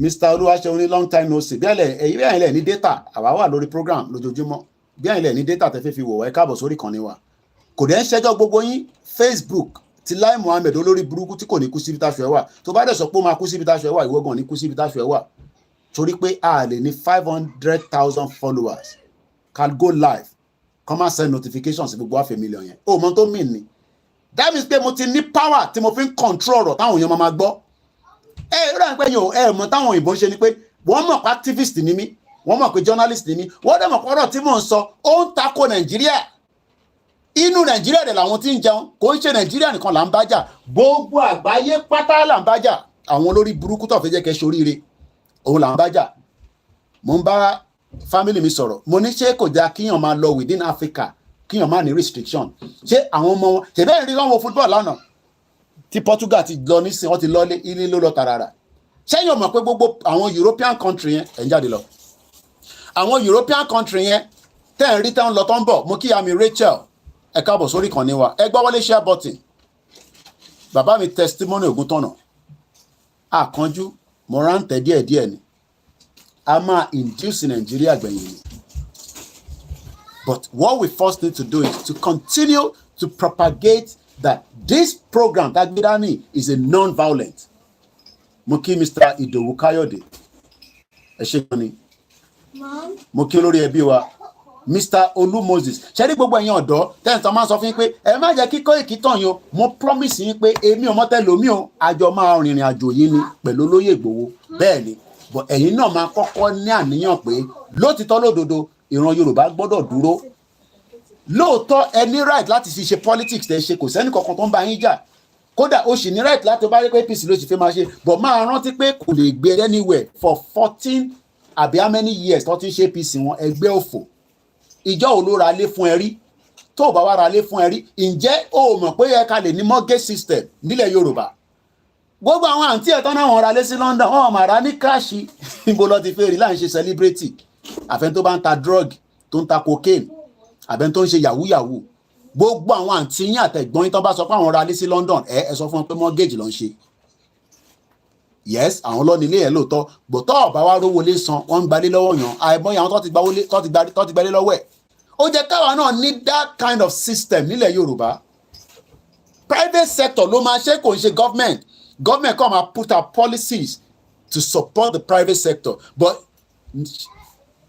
okay work ó yá pa work kò bad ṣé nígbàtí a tẹ tá identify ara wa wọ́n mọ̀ yín náà èmi náà ní nim bí wọn náà ṣe ní but gbé nim ẹ lọ sí báǹkì nísìn ṣe ọlọ́mọ ẹ̀kọ́ tẹ̀ ti gbé tẹ lómi lé lórí a country that doesn't have true identification ìyẹn ni wọ́n ṣẹ̀ wá ń pọ́nlé. So sometimes some of us need to understand that ọ̀rọ̀ tá à ń sọ níbí báyìí it is how a country should be là ń sọ but ṣé country ní Nàìjíríà a ní kò ń ṣe country because if it was a country every single one of you any right bí Dangote láti challenge CBN pé o ṣe ń fún Dangote ní 1-to-1 tó ń change owó fáwa in a different format. ṣebí nǹkan tí Dangote tó ṣe fún Dangote nìyẹn Dangote ń gba forex at a very cheaper rate wọ́n wá ní ìwọ tó fẹ́ wá kàwé ní London tí o pówó ọlọ́ta owó irọ́ kókó gbogbo ẹ̀ tó ní school wa ní kó san 50% pé ìwọ náà àti bá dé London máa lọ faṣẹ́ máa fi san ìtókù wá ó dìgbà tó bá débẹ̀ ló máa rí pé 16 hours yẹn kò sanwó school dúró máa sanwó lé o máa jẹun wà á dẹ̀ fẹ́ ṣe boy wà á fẹ́ ṣe fine girl obìnrin tẹ̀ máa ń dá nǹkan tó pọ̀ torí oríṣiríṣi lọ́bìnrin máa need ká má go into all the details. but tó bá fún ẹ ní visa yẹn nísìn wà á ní but Dangote ó ń gba cheaper rate fún forex ó ń gba cheaper rate fún forex so how do you compete with that monopoly nonsense? The same thing ní ọmọ Ṣèyí Tinubu ń ṣe ọmọ president òun ló ó ti gbẹ́sẹ̀ lé yín lórí ní Lagos State tí bá fẹ́ challenge ẹ̀ nísìn pé media advert tó ń ṣe èmi náà fẹ́ ṣe kódà wàá bá mi fan tó tán lẹ̀ ní Lagos yẹn ṣé bó ṣe yẹ kó rí nìyẹn ṣé dọ́gbadọ́gba nìyẹn kò dọ́gba náà kí la wá ń parọ́ fúnra wa fún. Mr. Káyọ̀dé kí lẹ sọ sà ẹni Mr. Koiki ẹ máa spell orúkọ mi dáadáa jọ kò sí y nínú ẹ̀ Koiki kò ń ṣe Koiki ọmọ Ìjẹ̀bú Òde ni mímọ̀ ìṣọmọ Ìgbò. Koiki, did you know that the government there are using religions to attack masses? Mo get nǹkan tẹ́sán ẹ̀. Ẹni Juliet sọ pé Nigeria has no structure plans for future olónìí. Kò sí future nínú Nigeria. Bẹ́ẹ̀ni, Mr. Ọládélé Ọlámilékan APC ẹgbẹ́kẹ́gbẹ́ ẹgbẹ́ olè ẹgbẹ́ jẹ níbí jẹ lọ́hùn. Ẹgbẹ́ jẹ níbí jẹ lọ́hùn. Mo kí ẹlẹ́ǹkan sẹ̀gbọ́n mi ní gbogbo Woolwich. Ọlákúnlé ní Ṣèyí Tinubu still have the house. Ilé yẹn wà ń bẹ́ẹ̀ mo sì kọjá nílé yẹn. Ṣèbí mo lọ síbẹ̀ ṣèbí ẹ̀ sọ pé ọ̀tá ajé lè mi ọ̀tá pìápìá. Ó ra ilé yẹn lọ́wọ́ àlùkò over $12 million.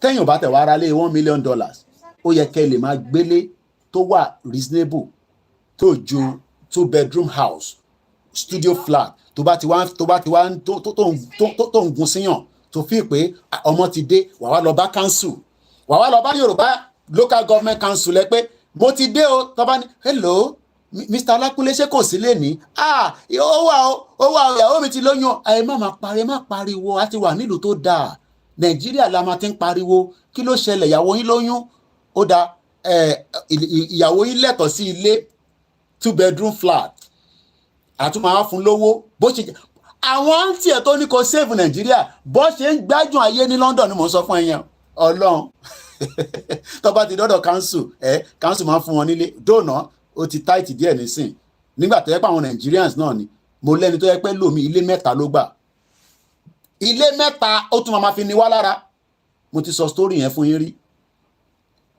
wọ́n ti kó lọ Dublin ilé tó gbà lọ́wọ́ council ní bíbẹ̀ púpọ̀ nínú wọn ló ti gbà padà lọ́wọ́ ẹ̀ nísìnyí o wọ́n máa ń bára wọn jà lọ́nà gbogbo South East yẹn ni nígbà tó yẹ pé wọ́n ò fẹ́ ṣàánú ara wọn ẹlòmíràn tó bá gbélé fún kò ní sanwó lé tó bá fẹ́ gbalé yẹn báyìí ló máa bẹ̀bẹ̀ ẹ jẹ́ kó dé bẹ̀ tán báyìí ó máa dọ̀tá ajé. What we are saying is that mo kí bàbá wa àwa rí ẹ̀sìn ìran ọmọ àwa rí ẹ̀sìn ìran ọmọ aládé ẹ̀ṣẹ̀ gan-an ẹ̀ka bọ̀ sórí kan ní wa ẹ gbọ́ wọlé share button ìwọ fẹ́ save Nàìjíríà ọmọ ọdún mélòó ni ẹ tó fẹ́ save Nàìjíríà ìwọ dàgbà ju bàbá Akíntóyè lọ bàbá 89 years old ó ń polongo Yorùbá Nation fún wa ọmọ 20 years old ń challenge bàbá 89 ó yá èmi nísìn mo mọ how old ni bàbá Akíntóyè fi jù mí lọ kí wá máa challenge bàbá Akíntóyè pé bàbá intention yẹn pé Nàìjíríà ò lè ṣiṣẹ́ yẹn rọ́lẹ̀ ń pa ó dà ń pé ó ti mú painpain I don't think some of ẹ̀yin youth ẹ̀ dà ń pé ẹ̀ understand what I'm sọ bàbá 89 ó ti ṣe politics rí ní Second Republic as a senator gbogbo tó plan pé kó jẹ́ kí Nàìjíríà fi ṣe tó fi máa jẹ́ ìlú wọ́n jẹ́ kó rí ṣe nígbà tó wà ní second republic ìwọ ṣe wá ń sọ nísìnyí pé ọlọ́run àní ẹyẹ máa abuse ọlọ́run ẹ fọ̀rọ̀ ọlọ́run sílẹ̀ for second republic wọ́n jẹ́ kí bàbá yìí rí ṣe kí lẹ sọ sà a middle-aged woman whose identity has been to ascertain has been shot dead by the unknown gunmen. The incident happened at the junction close to Federal Polytechnic, Ado-Ekiti. Eléyìí tún ṣẹ̀ṣẹ̀ lẹ̀ rí o. Unknown gunmen l'Ado-Ekiti. Ṣáwọn ọmọ Igbo náà ni. Torí gbogbo nǹkan la máa aláìka nǹkan mọ́ àwọn ọmọ Igbo lẹ́sẹ̀. Ẹ mọ̀ pé aláìkì wọn, àwọn náà kúkú láìkì wa. So any small crime ní Nàìjíríà nísìn ká yí wọn ọmọ Igbo lẹ́sẹ̀. Mr. Eni Olúwaṣeun kí lẹ sọ? Eni they are not running democracy, they are running power crazy. Tokyo_77. Only Koiki, I keep wondering every blessed day why some Yorubas are still thinking about one Nigeria. Kill and think about one Nigeria. Okay, ní church yín.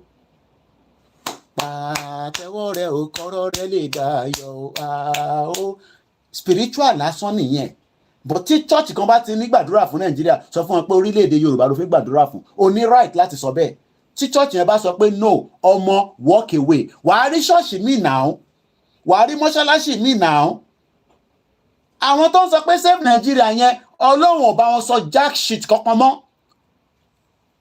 àwọn ẹ̀jẹ̀ tẹ́ ta sílẹ̀ lójoojúmọ́ ó ti dọ́dọ̀ ọlọ́run igbe ẹ ti dọ́dọ̀ ọlọ́run náà wọn ò gbọ́n kankan lórí ọ̀rọ̀ Nàìjíríà mọ́sẹ̀ tó bá jẹ́ pé faith yẹn lẹ fẹ́ fi sọ̀rọ̀ Yorùbá nation ọlọ́run ní no I disagree with it.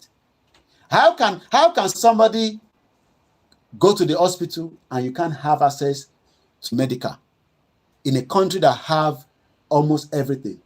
So when we are out here, ẹ rò pé orí TikTok ẹ fún wa ní gun, ẹ rò pé yẹn là ń sọ ni. A fẹ́ mẹ́kọ̀ọ́wọ́ nílẹ̀ Yorùbá tá a bá débẹ̀, gbogbo alájọ máa mẹ́kọ̀ọ́wọ́.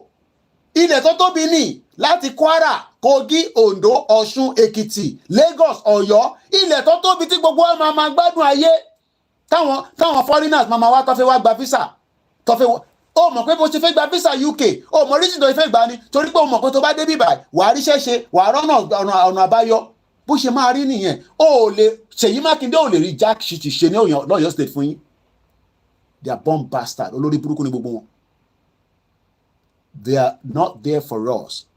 They are puppet ní gbogbo wọn. Àwa ọmọ Yorùbá la máa wá dìde la máa demand fún ẹ̀tọ́ wa nísìn but ọmọ 30 years old ń challenge bàbá 89 kátẹ́ gbọ́ pé àwọn tó ti pé 60 tó ń challenge bàbá Kítóyè àwọn yẹn wọ́n ti fail because anybody tó bá jẹ́ 60 tó sì ń sọ pé wọ́n Nàìjíríà wọ́n ti fail èmi àti yín 60 years old so at 60 ẹ sì ń sọ pé Nàìjíríà máa da ṣé olùgbà tẹ bá kú tán tẹ fà wá sílẹ̀ torí gbogbo wọn ti lọ díẹ̀díẹ̀ náà kí bàbá 70 máa sọ fún ẹ pé máma dá wọn lóhùn àwọn tó ń pariwo Yorùbá nation lórí fáfẹ́fẹ́ yẹn wọ́n fẹ́ dàlúrú ni o bàbá ṣé àdúgbò yín wọ̀ tí ìdàrú gbogbo àwọn ọmọ ọ̀tá tó ń dàdúgbò yín rú lójoojúmọ́ tó jẹ́ kẹrẹ ayé gbé. So sometimes I wonder what kind of people we are. Wọ́n fẹ́ da Nàìjíríà rú ni o Nàìjíríà ò ní wọ̀ tí ìdàrú tẹ́lẹ̀ wọ́n pa Délé Gíwá ní 1980 pẹ̀lú letter bomb mo gbọ́ rẹ̀ rí èmi ò tẹ́ mọ̀ pé wọ́n ti ń lo letter bomb as far back as in the 80s Babangida lórí burúkú kò ní dìde lórí chair yẹn bó ṣe máa jókòó sórí wheelchair tó máa fi kú nìyẹn láṣẹ Èdùmàrè ó send letter bomb sí Délé Gíwá ní 80s ìyẹn ni wọ́n ṣe àwọn sọ nísìnyí pé everything will be fine ó mọ̀ pé àwọn náà advance sí ni wọ́n advance olóṣì ni wọ́n ó rò pọ́rọ̀ TikTok là ń sọ níbí báyìí ni tẹ jókòó sórí TikTok yín tẹ ń ṣó ọyàn yín tẹ ń no à ń sọ̀rọ̀ pé ilé ayé wa ó ti mẹ́hẹ̀ ó ti hang sínú Nàìjíríà ẹjẹ́ pull it out òun làwọn sọ tó dìjà tẹsọ pẹnu wá rùn ìwọ ọ̀dọ́ ó wá ní wọ́n pùṣẹ ṣé mi ni mò ń pùṣẹ àbí Nàìjíríà kò tí pùṣì gbogbo wa tó ṣé à nífẹ̀ẹ́ Nàìjíríà tó gbogbo wa la nífẹ̀ẹ́ Nàìjíríà àmọ́ ìfẹ́ Nàìjíríà kọ́ la ní ìfẹ́ orílẹ̀-èdè wa là ń ní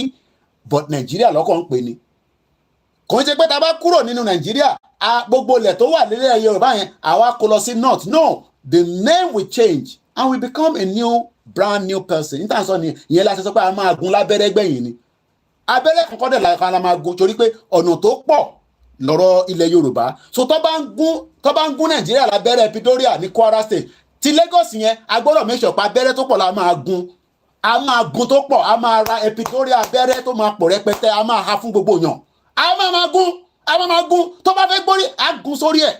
àwọn ọ̀tẹ̀ ní gun nínú ìdí torí tó bá gun ní ìdí kò ní tètè ṣiṣẹ́, agbárí ẹ̀ ló máa ta abẹ́rẹ́ yẹn bọ̀, ó máa bí Yorùbá nation lágbára Ọlọ́run. Yorùbá nation máa jáde, a máa bí Yorùbá nation whether they like it or not. à ń sọ̀rọ̀ ilẹ̀ Yorùbá, èèyàn kan wá máa ṣé o mọ̀ pé TikTok ní China wọ́n fi ń ṣe business ni, wọ́n ń tajà lórí ẹ̀ ní, but ọyàn àti ìdílé ń tà lórí ẹ̀ ní sanyẹn Nigerians. Proper business làwọn ará Chinese tó dálẹ̀. ṣé wọ́n mọ̀ pé olóṣì làwọn TikTok yẹn, èmi ò ní padà sórí ẹ̀, kò sí nǹkan tí mo fẹ́ ṣe níbẹ̀.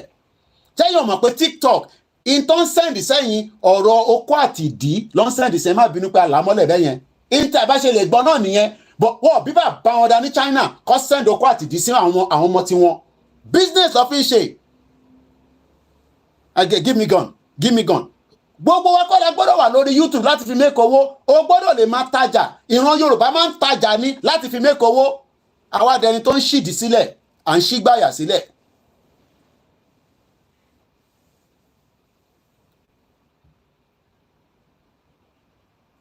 Ta lè lè ń bá sọ̀rọ̀ pé olè oníjìbìtì senior scammer àdúgbò lè ti jáde kẹ̀. Problem tẹ máa ń ní ni pé tẹ bá ti dé ẹ̀ ń lórúkọ Yorùbá. Ta ló ń bá sọ̀rọ̀? Mo kọ̀ ojú mi ṣẹ̀ kan ni o, ẹni sùúrù. Torí àwọn Fúlàní wà láàrin wa, olórí burúkú.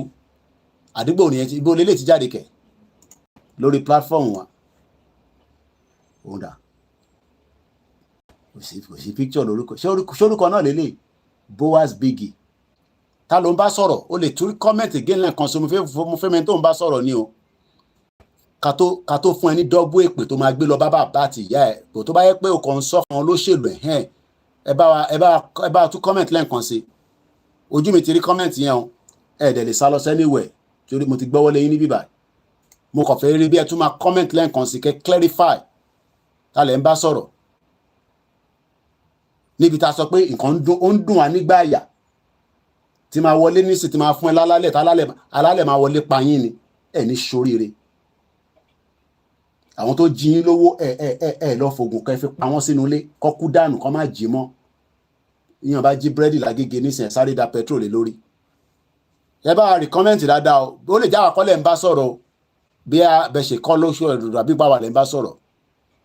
So ẹ bá wa specify dáadáa tẹ̀lé ń bá sọ̀rọ̀ tó bá yẹ pé Wálé Àlì ni ẹ̀ mind lórí bíbà àwọn lẹ̀ ń bá sọ̀rọ̀ pé senior scammer èèyàn máa lè èèyàn lórí burúkú tíyà yín tó yẹ kọ́ ti àtọ̀ tó fi sínú oyún yín tó yẹ kọ́ gbọ̀n yọ ni pẹ̀lú epidural.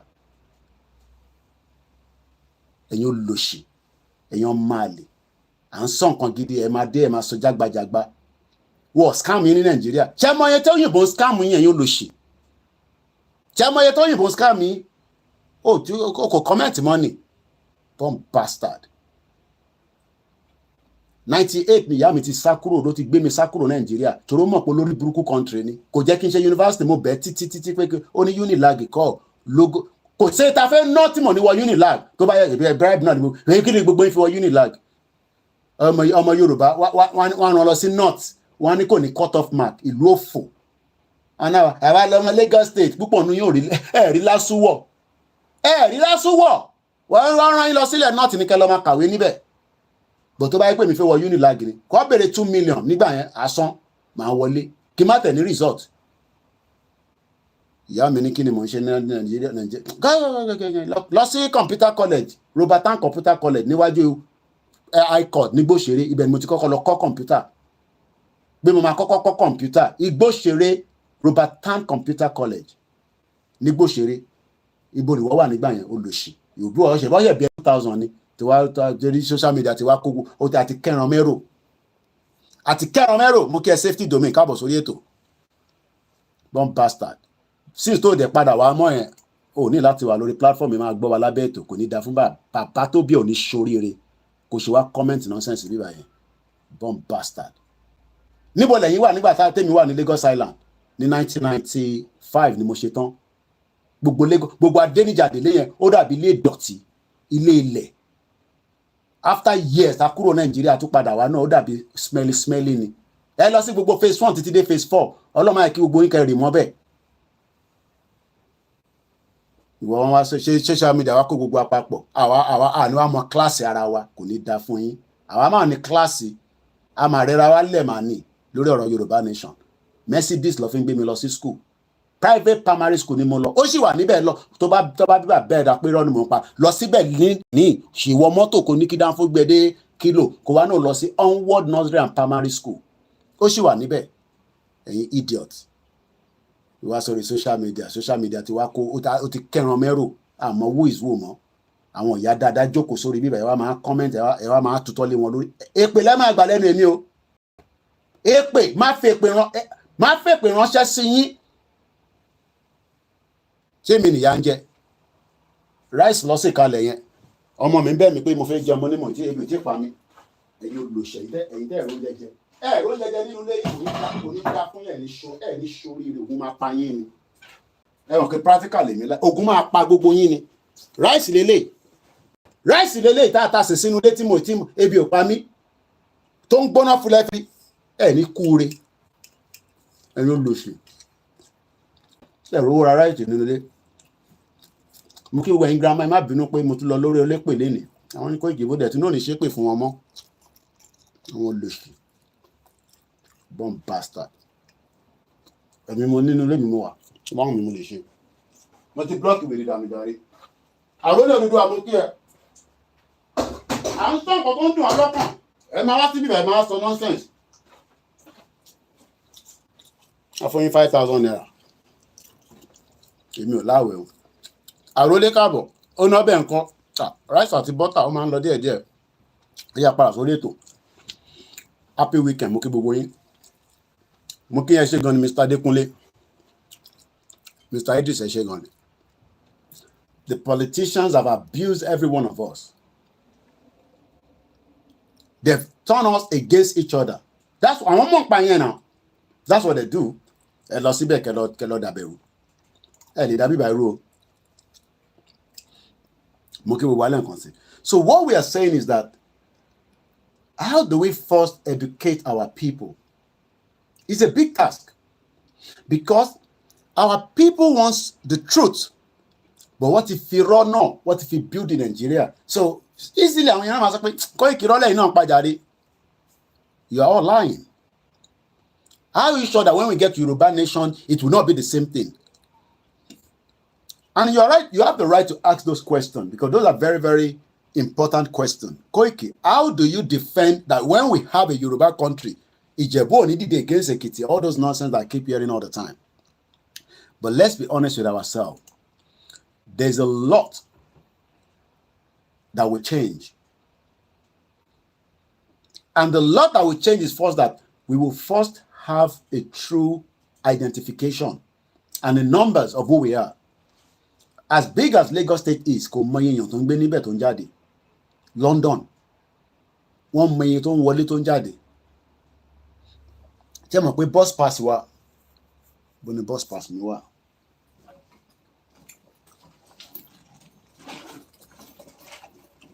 Bọ̀, ṣé mo wallet mi jáde? Dọ́nà, bank card mi ni máa ń lò. This is my oyster. Mo kàn máa ń fi sínú wallet mi ni. I use my phone for tapping when I go out. It is linked to me. Tí èèyàn kan bá jí nísìn, I will just go online and stop it. But this bus pass is used to calculate my journey. So tí crime kan bá ṣẹlẹ̀ ní àdúgbò àwọn ẹ̀gbọ́n mi triple DRS Àyùbá ní Woolwich. Tí bá sọ fọ́lọ́pàá pé mo dé Woolwich, I believe me. But tó bá lọ wo bus pass yìí, a sọ pé but you touched in at the Woolwich train station. What am I so time? Because camera máa ti mú mi. What we are telling you right now is that the development that is coming into Yoruba land will be completely different. You will not get such a development. Not that Lagos State does not have the money to do what I'm talking about. But owó yẹn lọ sí federal, wọ́n wá ń pín díẹ̀díẹ̀ fún Lagos State. That is why you are affected. That is why ní gbogbo Ṣòdì wà in a good lifestyle. Ní gbogbo Ẹ̀pẹ́, Ìkòròdú, ìyà ń jẹ everybody. Because owó tó yẹ kó invest sínú ilẹ̀ Yorùbá, this is my 1, 2, 3. Only the Yoruba identity matters. Identity ìlú tẹ́ ẹ̀ bá ti get identity àwọn tó ń wọlé tó ń jáde ẹ ti wà in problem. So for the example now, many of you always moan and complain about the Igbos in Lagos State. The moment tá bá ti mọ̀ wọ́n, tá mọ̀ bí tó wà, we can look and deal with them based on the constitution. But it is not Igbos nìkan ló ń wọlé, problem tẹ́yìn ọmọ nìyẹn. Ẹ rántí gbà tí forecourt àbí kí ilé tó dàwó ní Lagos State yẹn, ṣé mọ̀ pé wọ́n jẹ́ kó yé wa pé àwọn tí wọ́n don build ilé yẹn, most of them are not Nigerians. They are from Togo, Benin. Ṣé mọ̀ pé àwọn èèyàn san tax fún government? Because criminal ni àwọn tó ń kọ́lé yẹn, whoever it was, I don't care. Criminal ni wọ́n, because they will not operate in UK like that. Because before you employ somebody in this country, tó bá máa gbaṣẹ́ nílùú yìí, wọ́n máa gba gbogbo data ẹ to make sure that you are truly who you said you are. Not to come and say that I am OLAYOMI KOIKI, but ní ẹ̀yìn mi, èmi náà mo tún jẹ́ Túndé Kílàńkó, ibi wọn náà ló pèrè OLAYOMI KOIKI. So where we are right now in Yoruba land, across every part of Yoruba land, mọ who is who. A kàn ń sùn, a kàn ń jí ni. Kódà ìyẹn lásán kan danger ló jẹ́ fún wa. But I understand, tí Igbo bá ń ṣe drugs, tó ń ṣe yahoo láàrin wa, tó ń ṣe fraudulent fake drugs, we just need a system that can catch them. Kádẹ̀ tí wọ́n sẹ́wọ̀n. Èyí tó máa wá gbé pẹ̀lú wa, ó máa gbé pẹ̀lú rules and regulation. But problem tẹ́ ẹ ní ni pé ẹ ti wá gbàgbé pé there are many other criminals tó ń wọlé Yorùbá. Tọ́tí wá darapọ̀ mọ́ra nísìn, wọ́n máa wá sórí social media, wọ́n ti lọ register bí bàtẹ́, kódà wọ́n ní passport Nàìjíríà lọ́wọ́. Buhari told them to come in from Sahel. Bàbá mi Sulaiman Yusuf, mo kí yín sà, ẹ káàbọ̀ sórí ìkànnì wa, mo kí gbogbo ẹ̀yin èèyàn wa. Where we are right now is to then ask, do we truly have a truthful or a true identity? Tí bá bí nísìn Mr. Timmy 01 pé _Victor, do you have a real identity? Whether you are Igbo, whether you are Hausa, whether you are Yoruba, you are whatever that we say we are in Nigeria. But you will just say we are Nigerians. No, we are not Nigerians. Because Nigeria was never who we are prior before the 1914 fraudulent Olori Buruku amalgamation that the British joined us together with. But Koiki, what is joining you? We've got independent. Let's live in harmony. We will never have peace. Amamaja. To bring another genocide. We are concerned about that, but àwọn olóṣèlú mọ̀. Wọ́n mọ̀ pé what we are pushing for will rewrite a lot of things, will change a lot of narratives, and they don't want that. Why? Because Nigeria ni kókó ọbẹ̀ wọn. They love Nigeria the way it is. Many of you also love Nigeria the way it's structured, and we can't live in that kind of structure anymore in 21st century. Anybody asking you that we should continue to live in that sort of structure in Nigeria, they are part of the criminal gangs that the Labour Party now wants to tackle. And you think that and criminals, we will target you. And criminal gangs, and traffickers. Busy man 123. He has been very busy working behind the scene. Àwọn kan wà tẹ́ mọ́ṣẹ́ tó ń ṣe tó yẹ pé wọ́n ní gbogbo ẹ̀kọ́ la gbọ́dọ̀ sọ síta ni. Mo mọ àwọn kankan lórí platform wa yìí. Àwọn communication tó máa ń send sí mi pẹ̀lú email wọn. Ṣé mọ̀ pé ibi tó wà nísìn ni kò kọ́kọ́ mọ who you are, identity ẹ̀. Ìtí Facebook fi ń jẹun lẹ́ni nìyẹn. Gbogbo Facebook tá wà lórí ẹ̀ yìí. Data wa ló fi ń já ló fi dolówó. Data wa ló fi dolówó.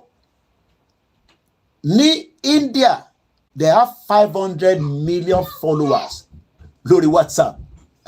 Do you know what that means? Ìwọ wá ń sọ pé o fẹ́ lọ gé orí èèyàn fẹ́ fi ṣògùn owó. This man ní Yoruba, yes. Okay. Yoruba intend to free ourselves from the born to rule mentality. True Yoruba self-determination and freedom and prosperity, to compete with the advanced economy, compete with the mo fẹ́ jẹ́ kẹ́ni tó jẹ́ marine engineer kó máa lọ́gùn ọ̀kadà ní Benin Republic on top waiting. Marine engineering. Don't earn a marine engineer in UK, we told you yesterday, is about 74 million naira equivalent ló yẹ kó máa gbà ní Nàìjíríà lọ́dọọdún. Irú ẹni ẹlẹ́ẹ̀kí pé brother mi, mo ma get stock, mo rówó lé san ní month kó lè lo lówó lé kíní £1,000 ọmọ Koiki, send account ẹ̀ sí mi, kó dẹ̀ send ẹ̀. Bó ṣe jẹ́ kó rí nìyẹn, bó dẹ̀ ṣe rí nígbà kan nìyẹn. Bó ṣe máa rí tẹ́lẹ̀ náà nìyẹn, kó tó di pé wọ́n da gbogbo ẹ̀rú, àwọn Babangida olórí burúkú, tí British support àtàwọn America. I don't think some of you understand where we have been for the last 63 years. Ẹ̀yin tẹ́ wà Nàìjíríà, ó jẹ́ ká lè pè yín pé mo need £2,000. Kọ́ bá san salary fún mi ní next month ní máa san. Wà á lọ́dà Koiki kò mátà. Ó dà báwo lè rẹ́ kí n send ẹ̀? Alex Mamu onígẹ̀ẹ́lá mo kí ẹ brother mi kò ní bàjẹ́ fún ẹ. Báwo ni weather yẹn tẹ̀ fine lẹ́nu. Ọ̀nà wa bá wa ṣe, ó fi òjò, ó fi lé conservative lọ pátápátá. Gbogbo ṣe àdánù wọn ó gbé lọ.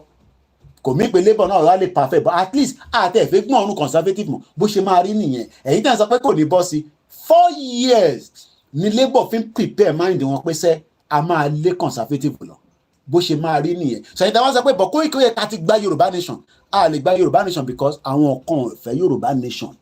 Wọ́n náà wọn ò gbàgbọ́ yí ẹ̀ dáadáa. Wọ́n náà gbọ́ yé Yorùbá nation yẹn, ó dàbí ìgbà tẹ́ pé a fẹ́ kọ́ àwọn lọ sínú another wàhálà because wọ́n ò ní understanding. Good evening to you, my brother, at exactly 1:15. Mark Ben, but I don't want to believe that you are insulating the crime is domicile in a particular. No, definitely not. I would not. I'll be very stupid. You see, the reason why I keep pointing on the Igbos, the Yoruba believe that they are the problems. So if I start taking it away and say Lebanese, they will say, Koiki, what about the Igbos? But we know that in Ogun State, I have said it clearly, it is one of the most ritualist states in the whole of 36 states of Nigeria today. So we are not here saying the only crime is instated by the Igbos. But what I'm saying that the Yorubas, because of the frictions that the bastard British put on us, because if the Igbos were on their own in the 1913, there was nothing called amalgamation. No, there will be less problem today. I'm sure you all agree. But the West knew that by putting us together, we will continue to fight. There will be brick-catering, there will be this, there will be that, there will be bigotry, there will be all kind of manners. And also the Facebook, and also especially Twitter. Oh my God! Tẹ́ bá rí bó ṣe gbà sí fún Dr. Ṣẹ́gun Òní lórí ọ̀rọ̀ pé ó ṣe Yorùbá party. Tẹ́ bá rí nǹkan táwọn ọmọ Ìgbò yẹn kọ, kò ṣe máa sọ síta. So we are not here attacking the Igbos. No. But I will attack the Igbos that attack us as Yoruba nation because Simon Ekpa will not attack us. But what we are saying is that there is so much fight between these two major ethnic groups. The question then is, for peace to reign, let everybody go their separate ways. So that we own the land. If they buy the land from us, we will decide whether, and how they will live with us. So we are not here pushing that the Igbos or not the Igbos. What I'm just saying is I tend to use that phrase because I know our Yoruba people. And I know it's the same thing on the other side. Don't come and argue it. I saw how many Igbos commented on that particular post. Lórí ọ̀rọ̀ election tó ṣe tán ní Yoruba political party. Kódà kò sí nǹkan tó fi bàbá yẹn wé. But I'm not here to be talking about that. So let's come back to the conversation. But the most important thing first is we want to affect by identity wa. Tí bá sọ Yorùbá ní ṣàfọmọ Ìgbò tó bá gbọ́ ló máa lè understand. Tó bá gbọ́ kò lè understand. But identity wa, we will not achieve it in Nigeria today. Yes, we will be known as Yoruba people, but under Nigeria. What is Nigeria? And should we be protecting Nigeria against our identity? So ẹ̀yin tẹ́ ń sọ pé Koiki, but this thing is not going to come up like you are talking about. No, it can happen. It can happen only if you are part of it. But we still have politicians that will say, don't listen to them. We are doing whatever needs to be done to bring the unity of Nigeria. There will be no peace in Nigeria until the breakup of Nigeria. Moki Aganolo Yede. Moki Mr. Bayomi. Oni Ọlọ́run Ọlọ́run máa bá tiẹ̀ jẹ́ ní gbogbo àwọn tó bá comment against bad nípa Yorùbá Nation. Bẹ́ẹ̀ ni yẹri pé mò ń try pẹ̀lú Yorùbá mi. Wọ́n ní Ọlọ́run máa bá tiẹ̀ jẹ́ ní gbogbo ẹ̀yin tẹ́ bá comment against nípa Yorùbá Nation. Àwọn alálẹ̀ máa mú yín ni. Because we are talking about the pain that has been insulated in us as Yoruba people, where we have every resources on our land, but yet we are living as puppets across the world. Maybe some of you don't know that people around the world, including UK, you'll be wondering that UK can Koiki. Yes, the amount of poverty in this country is just that ìyàtọ̀ díẹ̀ ló wà ní. Mo kí gbogbo ilé ẹ̀kan sí ibẹ̀ ṣe ń darapọ̀ mọ́ wa. If you haven't shared the program, ẹ̀gbọ́n mi dáadáa Oyèkánmi Julius Fápọ̀hùndà ẹ bá ń kí ọ̀nkú yín náà. Mo kí Ìfẹ́olúwa Olúmídé, mo kí yín mà, ẹ ṣé gan ni, and I believe he's a female. Orúkọ ẹ̀ dẹ̀ fi jọ ọkùnrin náà. Ìyá mi Esther Ọláwùnmí, ẹ̀yin grandma tó yẹ kó máa mo wà ní mo jáde ní àná. Ẹ̀dẹ̀ ọ̀kẹ́ bọ́ọ̀sì lèmi máa ń bọ́ọ̀sì máa lèmi máa ń wọ bọ́ọ̀sì káàkiri ni. Mo wà ládùúgbò yẹn, ìyá àdúgbò yẹn wá dé, òyìnbó ni. I'm sure òun náà ti confirm ẹ o, ìyá tó mọ bó ṣe ń lọ. Only the bus will be here in 8 minutes. Mo wá ní no, it's getting closer, it will be here in 6 minutes. Oh, I know, wow, that's good. Mo wá ní sit down. Oh, no, I'm not sitting down. I've been sitting down at home all day. Nígbà tí bọ́ọ̀sì yẹn wá dé, definitely ó máa fún ní respect. Bàjẹ́ kò ń wọlé. Nígbà tí ìyá yẹn wọlé, ó yọ freedom pass ẹ̀. Ó mọ̀ tán pè ní freedom pass. Freedom pass is equivalent to this. In tí mo fi wọ̀nyí lẹ́ǹkan yìí, oyster mi. Anybody tó bá ti wà above 60 plus ní UK, wọ́n máa fún wọn ní freedom pass. That means they can travel anywhere with that bus pass. Ìyá yẹn kọ́ wọlé ni, ó kọ́ gbà. Ọ̀dẹ̀ máa ń kọ sáma tí wọ́n ní sàmà kọ freedom pass sí. Gbogbo àwọn grandma tó wà ní abroad wọ́n ní lọ́wọ́. Bọ̀ wọ́n yà mí lẹ́nu pé grandma tó wà Nàìjíríà tí Nàìjíríà ò tọ́jú yín. Àtẹ̀dúpẹ́ pé Lagos State náà ti ń san pension fún gbogbo àwọn pensioners. We are grateful, we are happy. Tó bá ṣe nǹkan tó yẹ kó ṣe. Ìyàn mí pé àní ṣépè fún Sanwó-Olú. But the fact that ó náà ti san Dàpọ̀ Abíọ́dún súnmọ́ bí o, ṣé wọ́n ò gbọ́ pé àwọn pensioner ń ké wọ́n ń pariwo pé àwọn ò lówó lọ́wọ́, ẹ san pension wọn fún wọn. Owó wọn ní now. Ṣèyí Mákindé so ti san owó. Àbí kọ́ máa dọ̀bálẹ̀ fún yín. Adeleke dancing governor. Àti gbogbo ẹ̀yin tó kù náà ẹ bá wa sanwó fún àwọn àgbàlagbà wa, àwọn mothers wa. Ṣé mọ̀ pé Lagos ní owó kó sọ fún gbogbo àwọn tó ti wà ní 60 plus tó ti ṣiṣẹ́ tó ti retire kó fún wọn ní freedom pass tí kò dẹ̀ ní wà restricted because ti Lagos ní sìn ìgbà náà máa ní ẹ̀yin ìyá ayẹ ẹ̀ lè jáde o aago 10 lẹ lè jáde o. No, it has to be free for everybody. Lagos has that money. So tàwọn ìyá yẹn wọ́n máa kọ freedom pass sí lórí. They've served the country and they are enjoying it right now. Any Oluwaseun, what we are going through now is 10 times worse than Buhari tenure. What a very sad situation. Tinubu believes he can fix Nigeria, but we have told him that Nigeria is unfixable because it has a lot of problems. Bababi David Adegoke, one is 60 years plus and above, will get a free bus pass on Sanwo-Olu. What a gbìyànjú. Arole Oduduwa ni Sanwo-Olu asked the pensioner not to donate their money to churches or mosques. I saw that as well. Very, very important. Ẹ̀yin ìyá yẹn máa lọ send owó kankan sí church o àti mọ́ṣáláṣí. Bishop Adesina mo kí bá ọ̀lọ́dọ̀ yín lọ́hùn ìyàwó àtọmọ́ ńkọ́. Wọ́n ní Koiki, even the alálẹ̀ Yorùbá land are under starvation. Mo tún ṣe ètò gbọ́ tuntun. Wọ́n ní gbogbo àwọn alálẹ̀ gan ti wà under starvation. Before you see plenty of eggs and wrapper pap sauce with palm oil, but now you see only one egg. Bẹ́ẹ̀ dẹ̀ ṣe sọ̀rọ̀ ẹ̀yìn ẹ mọ̀ pé mi like practical. Ẹ má dọ̀bẹ̀ sílẹ̀ gbogbo lẹ́lẹ̀ o. Ẹ mọ̀ pé mi like practical. Mo ní àgbàlagbà gbọ́dọ̀ máa jẹ ẹyin nínú ilé. Àgbàlagbà ni mí. Mo gbọ́dọ̀ máa jẹ ẹyin méjì. Ìyẹn la ṣe máa ń rà tó pọ̀ sílé. Kí lẹ rí? Àgbàlagbà gbọ́dọ̀ máa jẹ ẹyin méjì.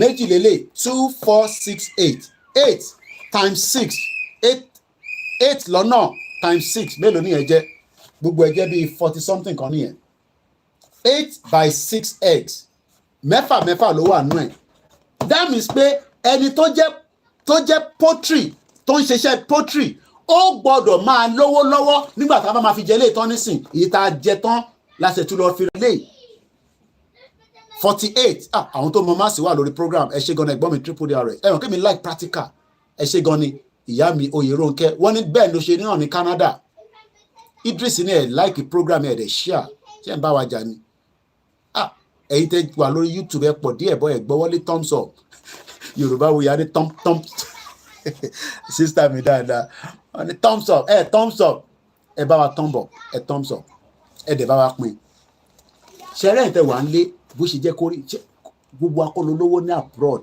but a ṣe róúnjẹ jẹ a ṣe manage òun lè léyìn nísìn nǹkan tá a lọ sísàlẹ̀ yẹn àwọn nǹkan tá a lọ kó wá sókè nìyẹn pẹ̀lú omi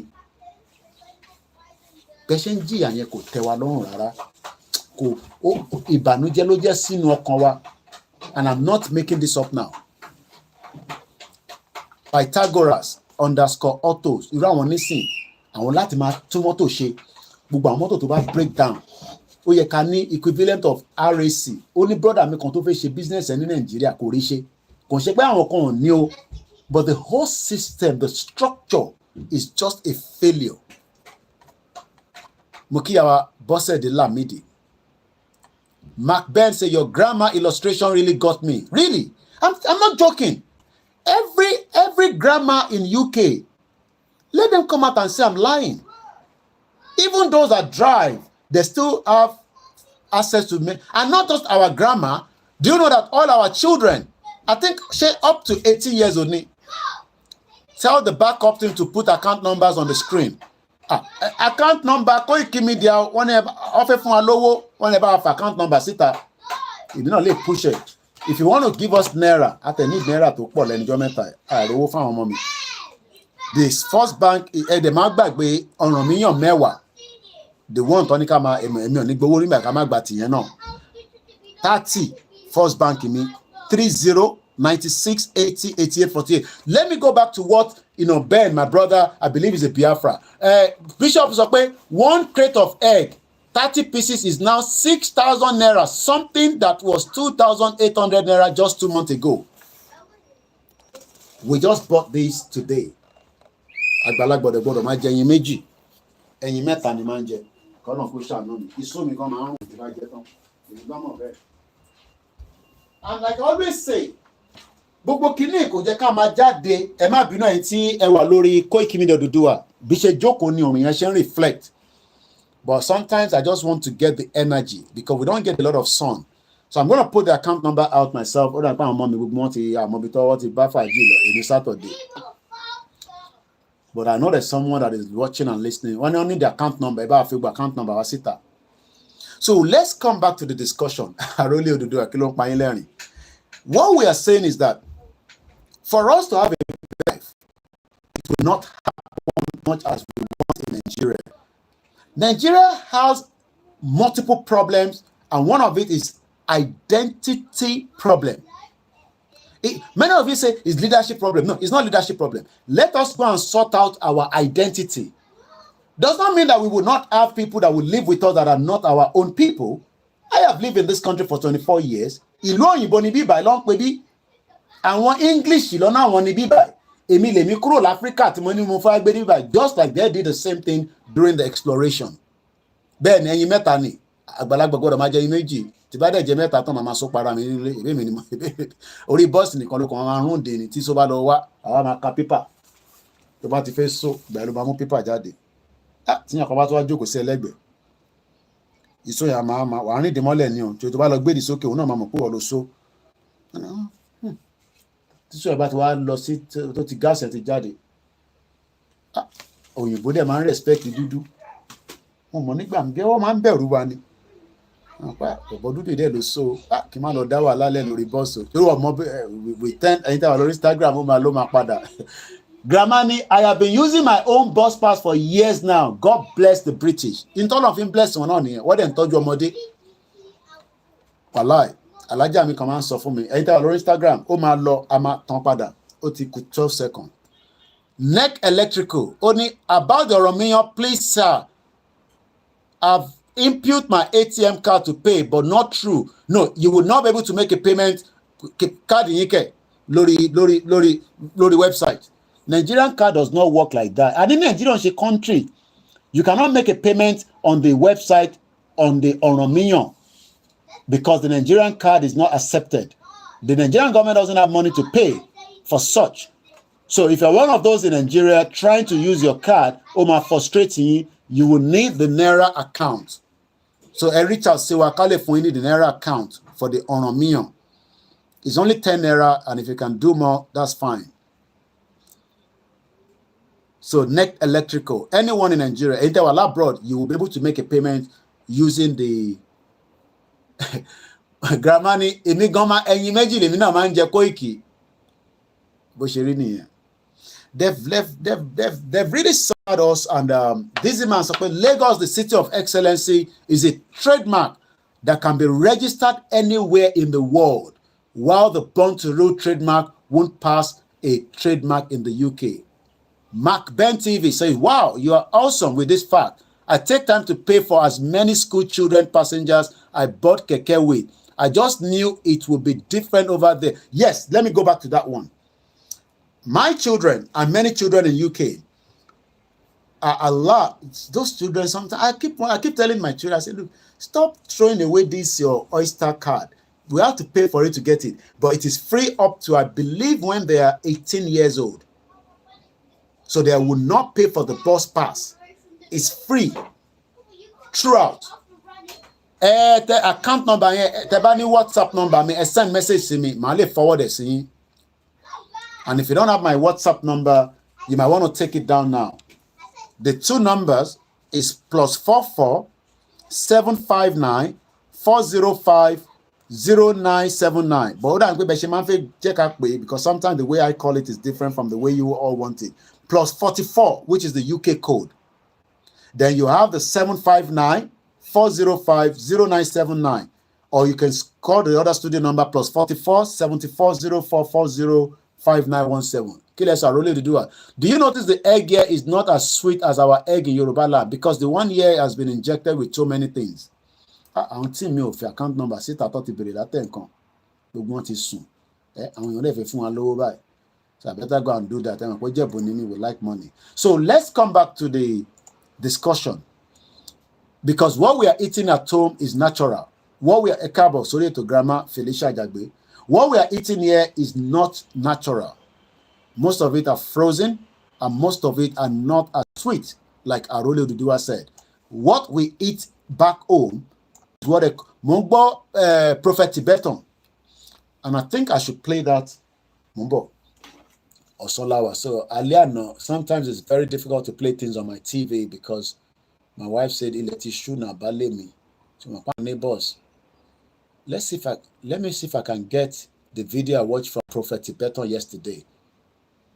If no, Masari Lowasita. Moki Bugwale can say. There is so much that we need to continue to educate our people. Hola for Mexico. Okay, Akel, you are not Hola. Agboide. Hola, saludos de Mexico. Thank you so much. Bishop Adesina, Nigerian CBN cannot defend Naira in diaspora trade. Something Yoruba Nation under the RUBA, under committee management can do in Great Britain. The reason why your bank card in Nigeria cannot be used here is because why?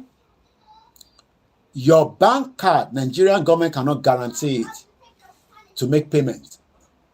Mofilomu Ibiti Bishop Prophet Tibetan sọ̀rọ̀ nípa Nigeria. I watch a lot of things on my YouTube. But the Sherry game and I see Portugal to France. It was a very good one, is it? Actually, France and gba penalty, man. God damn it. Mukiyawa lawa e káàbọ̀ sórí ìkànnì wa. Àwọn France and gba penalty. Even the cow meat and the goat meat is different from Nigeria. Ṣé mo pé yẹn lọ ṣe fẹ́ ká gbéran wọlé, ẹ̀yin tẹ́ bá ń gbéran wọlé, we are very careful. Cousin mi kan tó ṣe dé láìpẹ́, gbogbo ẹran tó gbé wá wọ́n gbà sílẹ̀ ní Heathrow airport wọ́n jẹ́ kó gbé wọlé wọ́n gba gbogbo ẹ̀ sílẹ̀ gbogbo ẹ̀ pátápátá ló gbà sílẹ̀. Ibo ni bishop ibo ni prophet Tibetan yẹn wà ok máa lọ wá jáde nísìnyí máa wá replay. Triple directly here the eggs have different types we have free range làwọn náà máa ń rà and the organic so you choose what you want but organic yẹn wọ́n díẹ̀ but free range yẹn làwọn máa ń jẹ. But ilẹ̀ Yorùbá ní a lot to offer but many of the Yoruba people seems not to get the message. What they are thinking is that tabagba Yoruba Nation Koiki ló máa wá jẹ president Koiki no we are all going to be part of this country to my value. Any job is okay. One egg is now 300 naira so that means pé àgbàlagbà máa jẹ ẹyin mẹ́ta nílé 900 naira. Saheed Balogun mo ṣe ní kọ́mẹ́ǹtì Ajayi Gabriel kí ló ń pa yín lẹ́rìn mo ṣe rí àwọn kọ́mẹ́ǹtì tí ní bíbá ẹni irú ẹ̀rín wò lélẹ̀ kẹ́ a máa fáyín yín lórí program wa o mo kí gbogbo alẹ́ nǹkan sí ẹ gbọ́ wọlé share button. So mo fẹ́ play video kan tí Prophet Tibetan orí 12 star ni máa lọ ó dà pé yẹn ni ìgbà tí wọ́n àti Àṣàbí TV tó ti àmọ́ tó ṣẹlẹ̀ láàrin àwọn méjèèjì. So there's a 12 star orí ẹ̀ lọ ti ń ṣe program wọn nísìn wọ́n ń pe bọ̀bọ̀ kan ní 12 star TV orí ẹ̀ ní Prophet Tibetan ó ní kankan tó ṣe ní èyí tí mo gbọ́ last mo fẹ́ sáré play fún wa kájọ gbọ́ kí ni title ẹ̀ ṣé wọn lọ pè ní State of the Nation I think it's this one because it does a lot as well. I think it's State of the Nation ó dà pé òun ní State of the Nation. How Tinubu government will end State of the Nation ó dà pé òun lélẹ̀ no 2 weeks ago lélẹ̀ náà wọ́n ṣẹ̀ṣẹ̀ lé ní ẹ jẹ́ ká wo ilé náà mo ń bọ̀. Mo kí gbogbo alẹ́ nǹkan sí happy Saturday òjò ti rọ̀ títí látànà ó ti gbé gbogbo ìdààmú àwọn conservative lọ at least kátẹ ní breathing space there. Now we have a new home secretary and ẹ̀yin tẹ́ ṣe ń claim asylum mo bá yín yọ̀ mo bá yín dúpẹ́ mo bá yín yọ̀ mo bá yín dúpẹ́ Labour ti fagilé gbogbo òrùwá yes. Everything done ditch.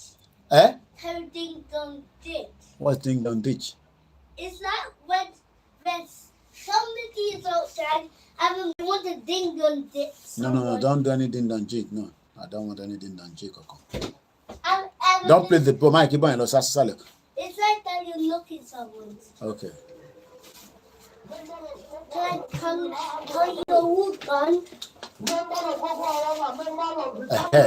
Only. The what? You want me to get water gun? Yeah, but can you call Mom? Okay, we'll get water gun. No, can you call her? And I'm on my program. You're disturbing me. Please. Program. I'll call her. You want water gun? Yeah. Okay. But I've already found one. Okay then, all right. Ẹ jẹ́ ká gbọ́ díẹ̀ nípa tí Prophet Tibetan sọ. State of the Nation. Where are we right now? Pẹ̀lú ìjọba Tinubu. Okay, it's still 1 year. It's still very young, but it's still the continuation of the APC government. I'm sure you all know that. And like I said, all our children here have access to free education, but you pay for certain things, but not paying for the school fees. Nobody's paying for school fees. Only if you are going to private university, yes, private schools you will pay. But if you're going to all the public school in UK, you are not paying, but you would have to pay for the uniform and so many other things as well. My Ben, I hope you are safe whenever you are. Because Mafia lost his life for giving Ranchi the truth. Allah ló ń fi ṣọ́ wa kò sí wàhálà. Kí ló ṣẹlẹ̀, mama? Mo gbọ́.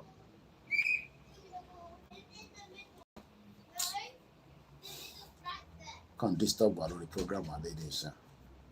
Ẹ jẹ́ ká gbọ́ Prophet Tibetan ẹ̀ mú bọ̀.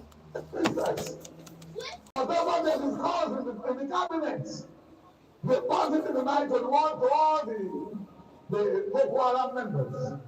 Even among the police officers, there's Boko Haram. Kí ló ṣẹlẹ̀? In the soldiers, there's Boko Haram. During the postmaster, there's Boko Haram. among the truck drivers from Kano, like Boko Haram, other bound for those of America. One of the Nagos, they win lórí debate. What do win lórí debate? Chair, not here, Obisha.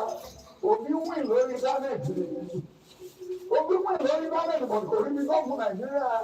Ó ń gbọ́ wọn internet yẹn dọ̀la, but àwọn tó wà lẹ́sìn ìparí ẹ̀jẹ̀ kìí ti já wọn. Àwọn tó vote gómìnà lórí internet lórí Tinubu ò wọlé. Ṣé a rí ìbò yẹn kà? Wọn kò sí sábà. Kéèsì òbí ti wọ sọrí kéèsì. Bẹ́ẹ̀ni àti Àtíkù tó contest lẹ́ẹ̀mẹ́fà tó ti ń dìtẹ̀ káàkiri tó dìtẹ̀ Tinubu. Ẹni tọ́lọ́run dá lẹ́jọ́ tó lóun gbà. Káwá wo ni tó máa gbẹ́jọ́ lọ. Kéèsì Àtíkù ti bọ́ sí sọrí kéèsì. Lórí Nàìjíríà Tinubu ṣe ìwọ̀n tó lè ṣe é o.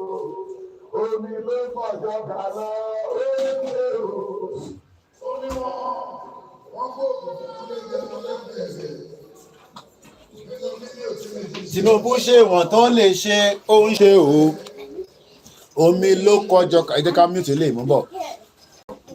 Tinubu thinks that he can fix a system that is dead, and we pity him because we told him, we warned him. But our Koiki is good because he will be the last president. That should be our prayers. Nobody should be praying that after Tinubu, we should still have a country called Nigeria. Anybody still praying in that direction, we are all going to be in a big, massive problem. Because the North now realize that, okay, you guys are pushing to break away from Nigeria. When you are not going to, when they are able to come back to power, they will make it very difficult for the breakup of Nigeria. I can assure you that. Woman, make it very, very, very difficult for us to break away from Nigeria if Tinubu does not finish the job. So our prayer should be that President Bola Ahmed Tinubu should complete the task of the breakup of Nigeria so that everybody goes their separate ways. So, but one thing is, it is not going to come without a fight. And what do I mean by the fight is that many people that still want Nigeria to hold, and we're talking about countries that are still having, so much cordial relationship with Nigeria today.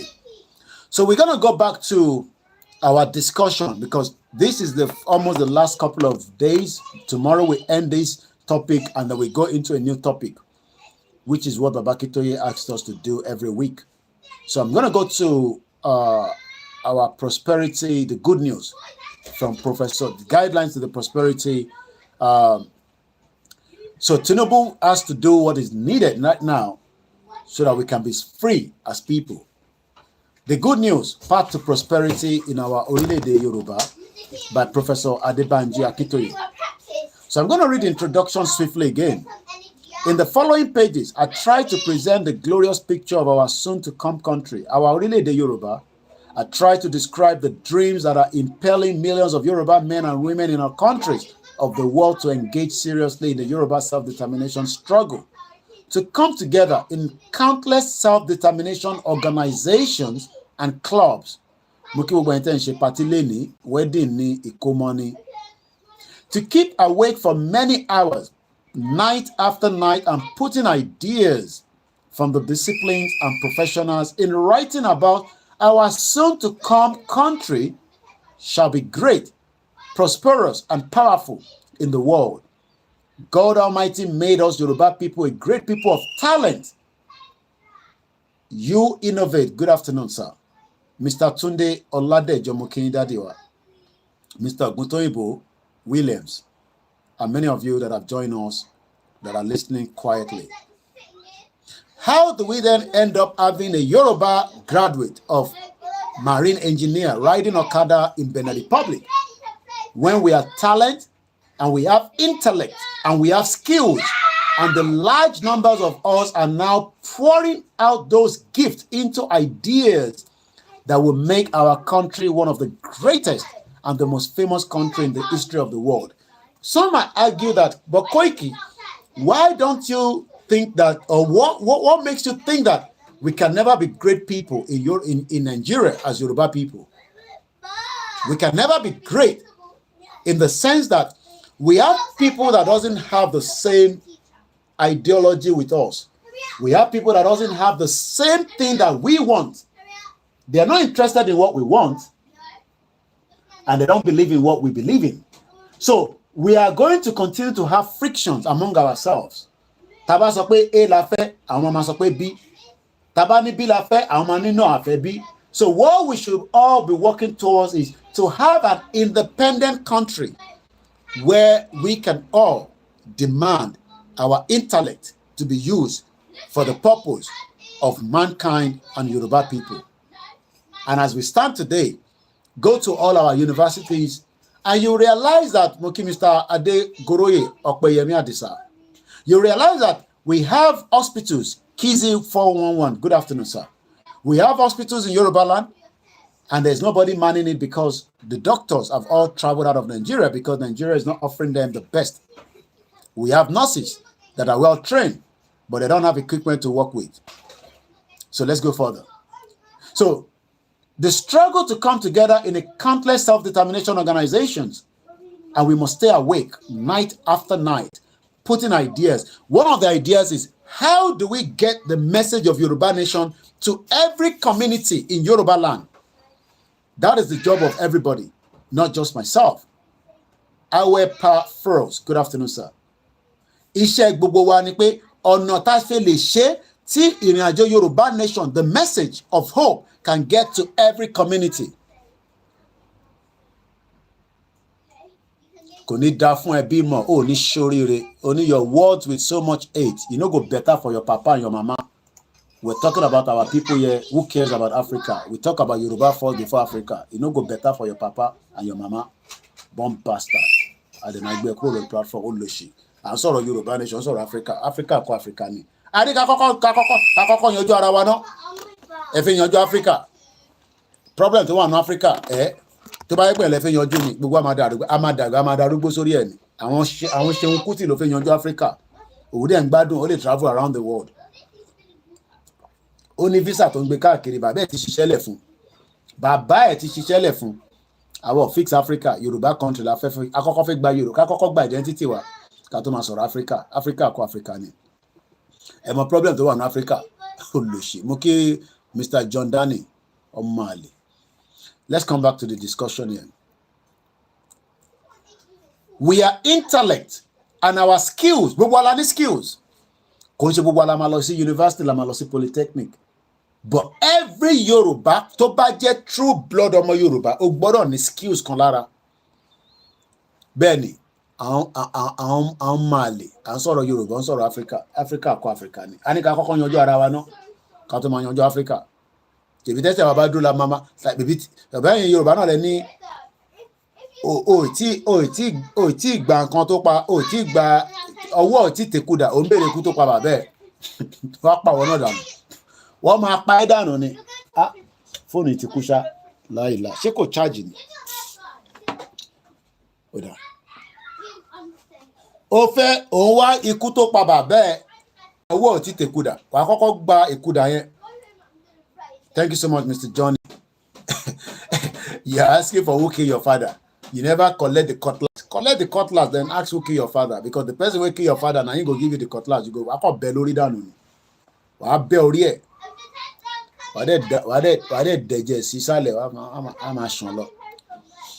Thank you so much, everyone. So what we are saying is that just for me to explain, how these Babakitoye discussion, we all have intellect. We are all skilled people. Skillful, very, very skillful. A Yoruba person back Ben Kondani Omashe to their best ability. Only baba wa kan nígbà tí mo wà ní phase 2. Atalọ máa ń lọ. Àwọn tó wà ní phase 2 lè mọ̀ tí mo ń sọ yìí. Ládé Níjàdélé. I don't know whether he's alive or whether he died long time ago. Mr. Omolaja Rokusumokin láti Badagry. Gbogbo Badagry yẹn, gbogbo bẹ́ẹ̀ ló yẹ kó jẹ́ bí tourism area wa. But unfortunately, àwọn Fúlàní olórí burúkú ló wà ní gbogbo bẹ̀ tán, And many of you don't even understand how painful we have been taken away, that Badagry is the point of no return. Nígbà tó ń kó wa lẹ́rú. We are very skillful people. Tí bàbá ìbá lọ́ta fún yín àwọn tá yẹn kò ń ṣàwọn àwọn tó máa ń já yẹn tó bá very skillful, very very skillful. Ẹlòmíì tó bá pọn mọ́ínmọ́ín, àwọn mọ́ínmọ́ín kan wà ẹlẹ́mìí méje ní gbogbo ọ̀nà mọ̀ràn tí àdúgbò yẹn mọ́. Ní ẹ̀ bá ń lọ sí ká tó débi tí àwọn ará Islam wà, because mo ti kúrò létí pẹ́, so I don't have a better, but láàrin Èkó yẹn kódà ẹlòmíì máa wá látọ̀nà jíjìn awara mọ́ínmọ́ín yẹn, because ó mọ̀ pé mọ́ínmọ́ín yẹn ẹni tó ń ṣe specialist ni. Àwọn ìyá yẹn ti wà lẹ́nu ẹ̀ ti pẹ́, because àwọn náà gba trade yẹn lọ́wọ́ èèyàn kan ni. Ẹni tó ń ta obì lásán á sọ pé obì yìí á fún ẹ ní definition obì yẹn. We are very very skillful people. We Yorubas are skillful.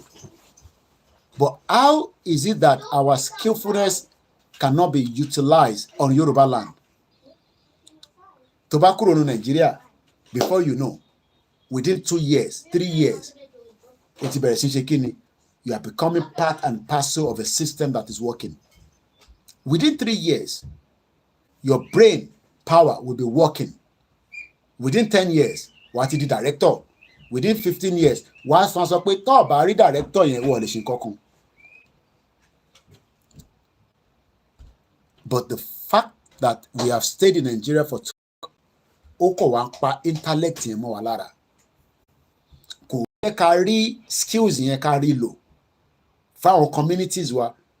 Ṣé rí èyí tẹ́ máa ń rò pé Nàìjíríà yẹn ó fine gan tó máa ń ṣó yín ní Lagos. Ẹ travel lọ sọ́nà, kò ṣe pé àwọn ibìkan wà náà tó wà pa gan ní gbogbo state kankan, but ẹ kàn drive lọ sáàárín àwọn rural areas. Ẹ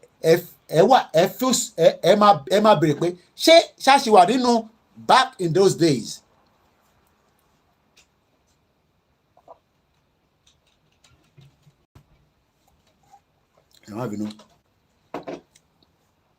A place that they has not developed.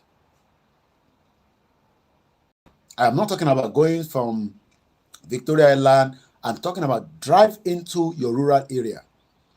You will see that development did touch those areas. Why? It's because if our governors have the iota of truth to develop it, but whatever if you develop it, the resources is under the federal government, the fraudulent federal government. And many people have died and have suffered the consequence of lack of development. So what do we need to do? Now, large numbers of us, our tájọ wà lórí platform, our tá believe pé the way forward now is not to be asking for another renewal of 2027, because some of us at home, a ṣe wò pé tá a bá tún ṣe 2027, tó gbé wa dé 2031. So, are you working out that after that 2031, tí ẹ̀yin ṣì ń rò pé Tinubu, look, Tinubu would vacate that office. Kódà ló 16 years. That's even if he has the strength at his age. Àwa gan tá jẹ́ ọ̀dọ́ gan nísìn, gbogbo alamọbi tára wa kù sí lórí age wa. Tinubu age is not on his side anymore. Kò sí ní ọ̀dọ́ mọ́, Tinubu ò ṣe ọ̀dọ́ mọ́, ó ti dàgbà. Whether ó yí age ẹ̀ kò yí age ẹ̀, problem tiẹ̀ nìyẹn, ṣe problem tèmi. He has the right to change his age. Problem tiẹ̀, because eléyìí ò charge kìíní dáadáa. Eléyìí ti gùn jù yẹn ló ṣe disconnect Instagram wọn. Ẹ má bínú sí mi. So I need to use a smaller cable. Because ìgbà mi àwọn cable yẹn náà wọ́n máa ń ní àwọn pound shop yẹn fake pọ̀ jù. Àwọn náà máa ń ta fake ní bíbá náà. Bàbá àdìwà pẹ̀lú gbogbo China product tó ń kó wọlé tó ní value kankan. So mo kí gbogbo alẹ́ nǹkan sí pé a kú ìjókòó, a rẹ̀ kú akórin àjò yìí, because ìrìn àjò là ń rìn. Ìrìn àjò yìí lóòótọ́ kò sí bẹ́ẹ̀ ṣe fẹ́ ṣe tí kò ní all kind of manners of different wèrè àtàsínwín. Ilé in charge dáadáa nísìn. Ẹ ká tan Instagram yẹn padà. wèrè àtàsínwín lájọ ń wà lórí ìrìn àjò yìí. Àwọn kan dẹ̀ wà, what they want is to make sure that Nigerian woman arrested in UK for publicly assaulting another woman. Ó ń lọ ẹ̀wọ̀n nìyẹn, àwọn máa lè bára wọn jà ní London, wọ́n pọ̀ bẹ́ẹ̀. A gbé lọ court, àlọ́yanjú ẹ̀ lọ́hùn. Mo kí gbogbo alẹ́ nǹkan sí pé welcome to our live program. If you are new to this platform, don't come and tell us about how to fix Nigeria. We are not fixing Nigeria. We are talking about how to exit Nigeria. That's what we are talking about on this platform.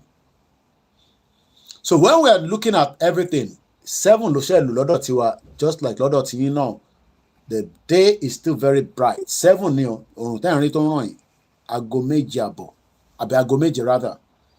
Mo kí ìyá tó bí mi lọ́mọ, mo kí gbogbo ẹ̀yin èèyàn wa.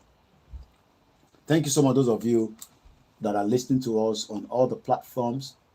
It doesn't matter. Okay, sure, on. We're still live on the Twitter space. Thank you so much, Olaniran. Don, ẹ̀yin tẹ́ wà lórí Mixlr, mo kí yín. Ogumolani, Nigerian coffin is ready this year, and we must make sure we bury it. But to bury it, it needs. Ìyá mi beauty àmọ̀ pé mo kí my cousin, a kú weekend yìí mà. Ẹ bá ń kí àwọn ọmọ àtàwọn ọmọ. Mo kí gbogbo alẹ́ nǹkan sí. So what we are doing right now in this struggle is that not yet. We are putting all our efforts, all our skills, all our ideas, we are pouring it. Sanki Moki Baba Olubayo Elegbede Moki Ekabosa. Joseph K. She assaulted her husband's side chick. Ní London. Okay, you know the story here. I just saw it on Linda now. Ẹ ṣé gan ni ìyá mi beauty àmọ̀ pé àníwá yín tì mà ẹ kú àdúró tí Koikimedia àti gbogbo àwọn media tó kù. Wọ́n ní woman tí mo sọ̀rọ̀ lẹ́ẹ̀kan pé ó assault husband side chick. Ó ń lẹ̀ wọ́n nìyẹn. Don't touch anybody in this country. Well, this place no be Nigeria. Wọ́n kọ ẹ ló máa bá sọ̀rọ̀. Kò sí tó kan side chick. Ọlọ́ assault the side chick. And I was telling you also about a particular sister as well that she's going to the prison now. Because ọkùnrin tó náà jọ ń ṣe boyfriend girlfriend on order ẹrù sínú ilé ẹ̀. Yeah, why not? Èmi náà need the crypt mi lè máa fi panu. So where we are right now, Bishop ẹjọ tẹ bá ní time a máa pè nǹkan tó parí program yìí ká lè gbọ́rọ̀ lẹ́nu yín. Mo kí gbogbo wa lẹ́ẹ̀kan sí. While we must continue education of Yoruba Nation, but that education is not penetrating into Yoruba land, and it's a deliberate act. Ó jẹ́ káwọn governors were, thank you so much, Life Plus, say, enjoying you live from New York. Wow, I hope you are. Phone yìí ò charge rárá, ó tún kú. Màá fi lẹ́ kò charge there, ó ti wà ní 0%, so I jẹ́ kó charge there. Thank you so much from New York. I've never been to America. I can't wait to come to America. New York City, the town that doesn't go to bed. I'm on Shifaji 24/7, but they pay tax, and it's not expensive to live in New York. I believe it's expensive to live in New York. So thank you so much, sir, and thank you so much to our listeners that are non-Nigerians, but they're trying to figure out what is going on in Nigeria. There's a lot of madness going on in Nigeria right now. The Fulani terrorists have invaded every part of Nigeria. They want to kill us. They want to convert the Christian to Muslim by force. They want to make sure that our lives remain unbearable, and we must get the hell out. Life Plus Sunday Igboho was my personal friend in Ibadan. Okay, wow. We love Chief, and we must protect actor, because the moment the actor is no longer in the movie, that is the end of the movie. Let's come back to our discussion here. In a movement where we are doing right now, the first thing is that people that saw us at the beginning saw us like maybe some other kind of tout. Oh, how this one they talk like this? You can't be talking like this to people. Look, you will not get Yoruba Nation if you are in that kind of, you want it perfect.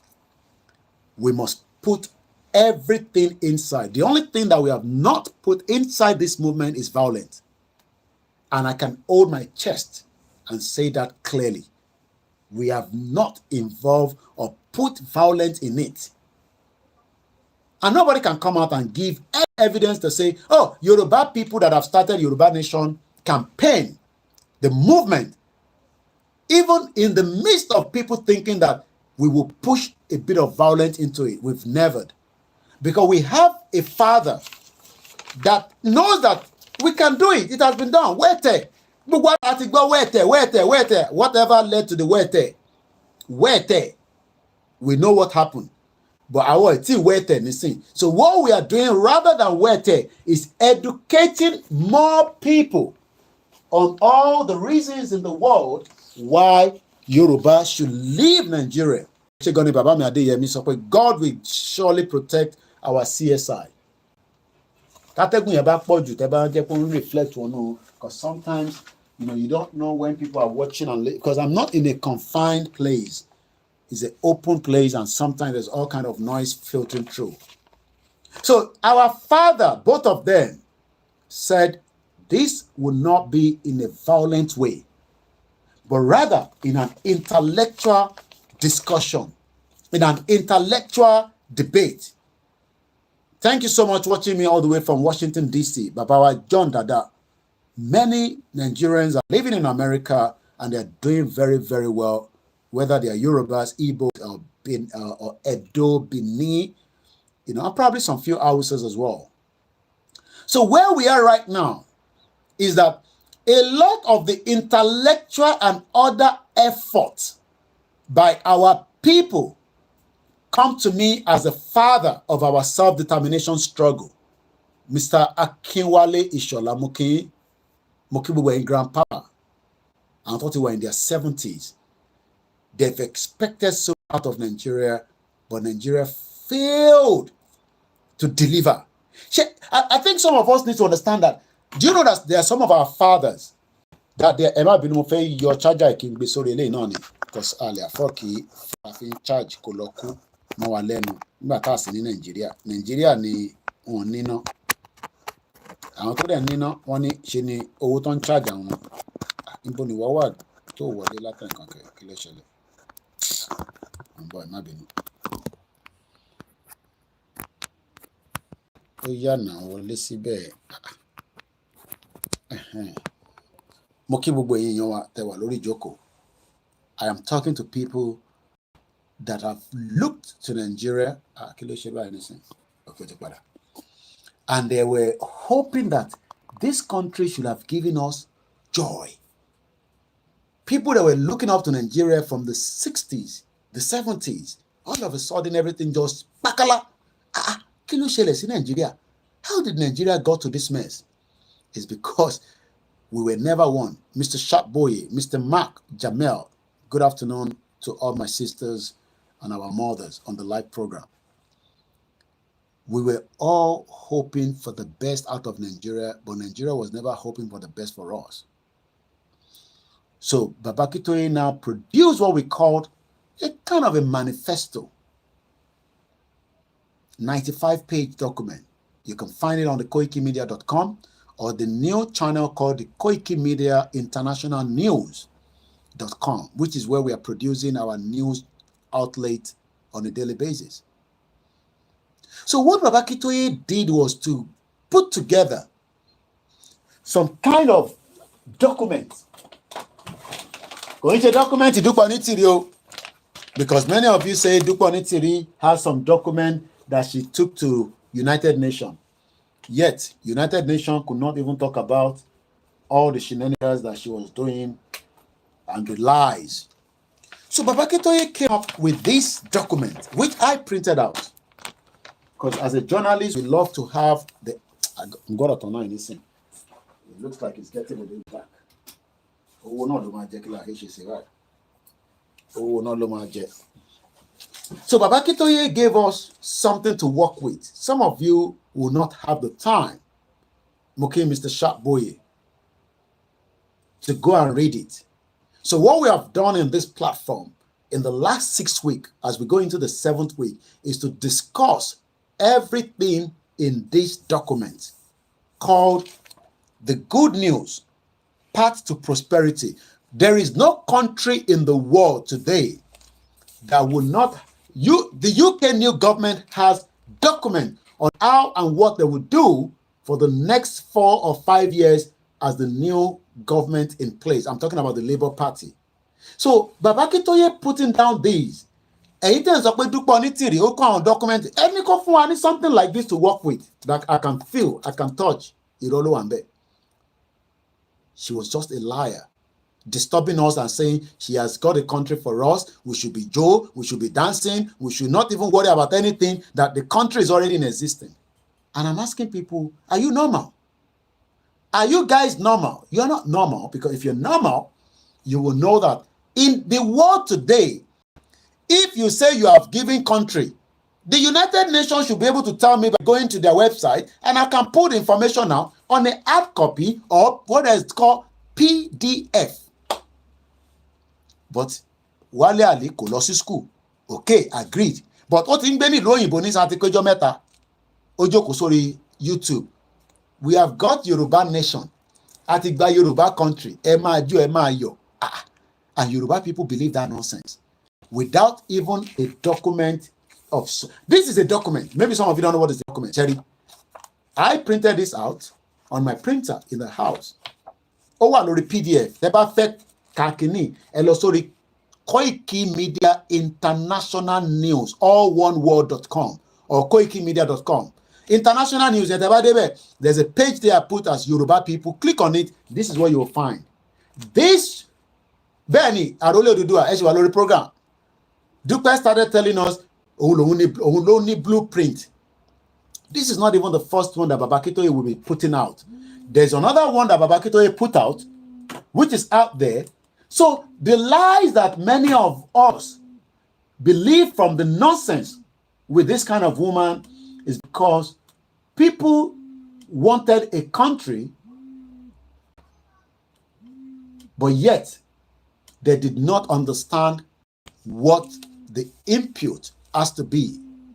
Mukiya Ibeni Sonkini YouTube country. Dash me your moke.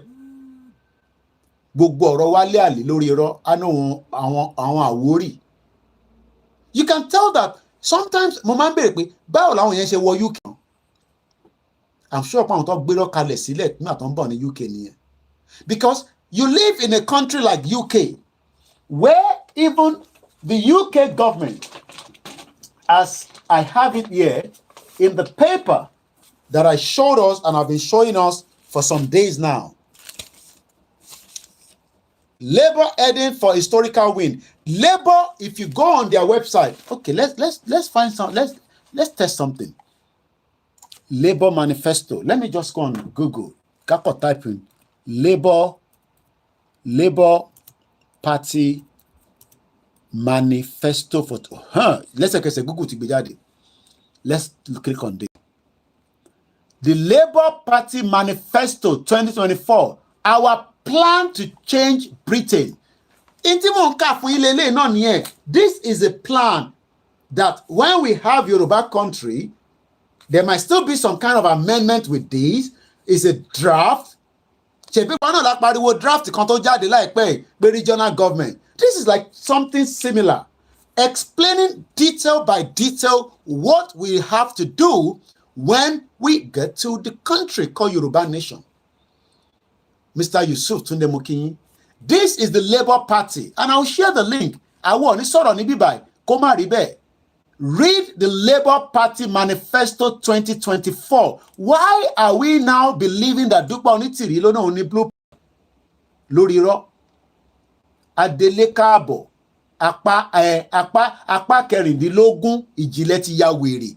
Ó ti sínwín, Turkey ti sú. Ó fẹ́ sá kúrò ní Turkey lọ sí America. Wọ́n ní fún ní visa láti Turkey because kò níwèé. Ẹni tó bá ní Turkish passport ní America máa lè fún ní visa. For the fact that he lives there, ó ń ṣe renewal ní every 6 months or every 2 years. Ó dẹ̀ ti lè fi ọ̀rọ̀ Yorùbá Nation lọ fi parọ́ pé wọ́n fẹ́ pa àwọn, wọ́n fẹ́ ṣe kìnnìkan kọ́kọ́ wò pé ké. Ìbáwọn kan lọ́sẹ̀ deport di láti Turkey 103 people. And then people go and sit down there and they want to say, apá kejìdínlógún o, ẹ wá ń ṣàdúrà, ilẹ̀ Yorùbá ti dúró, ilẹ̀ Yorùbá ti dúró. What kind of nonsense? And some people are crazy, man. Báwo làwọn lè ṣe, báwo ló ṣe dá abroad nù? But àwa mọ ibi tí ìjìnlẹ̀ ń lọ, America ló fẹ́ lọ. Kò lè gbá Turkey dé America, gbogbo ẹnu mo fi sọ. The visa will not be issued from there. Because kò ń ṣe full resident ní Jìnẹ́lì, kò ní full resident. Wọ́n fún anybody ní full resident, ẹni mo parọ́ mọ́. Ẹni kó jáde kó sọ pé Koiki irọ́ ló ń pa mọ́ òun. Ìjìnlẹ̀ doesn't have full resident. Lóòótọ́ àti gbàwé òun ṣe tó easy. 15 years ló take èmi náà kí tó lè gbàwé mi. Ẹ̀ńtọ́ bá ti bí síbi. But Turkey tí wá yàtọ̀ sí gbogbo ọ̀rọ̀ Europe. And Turkey is not part of Europe. But bó ṣe wá di pé wọ́n ń jẹ́ kó gbá ball is politics.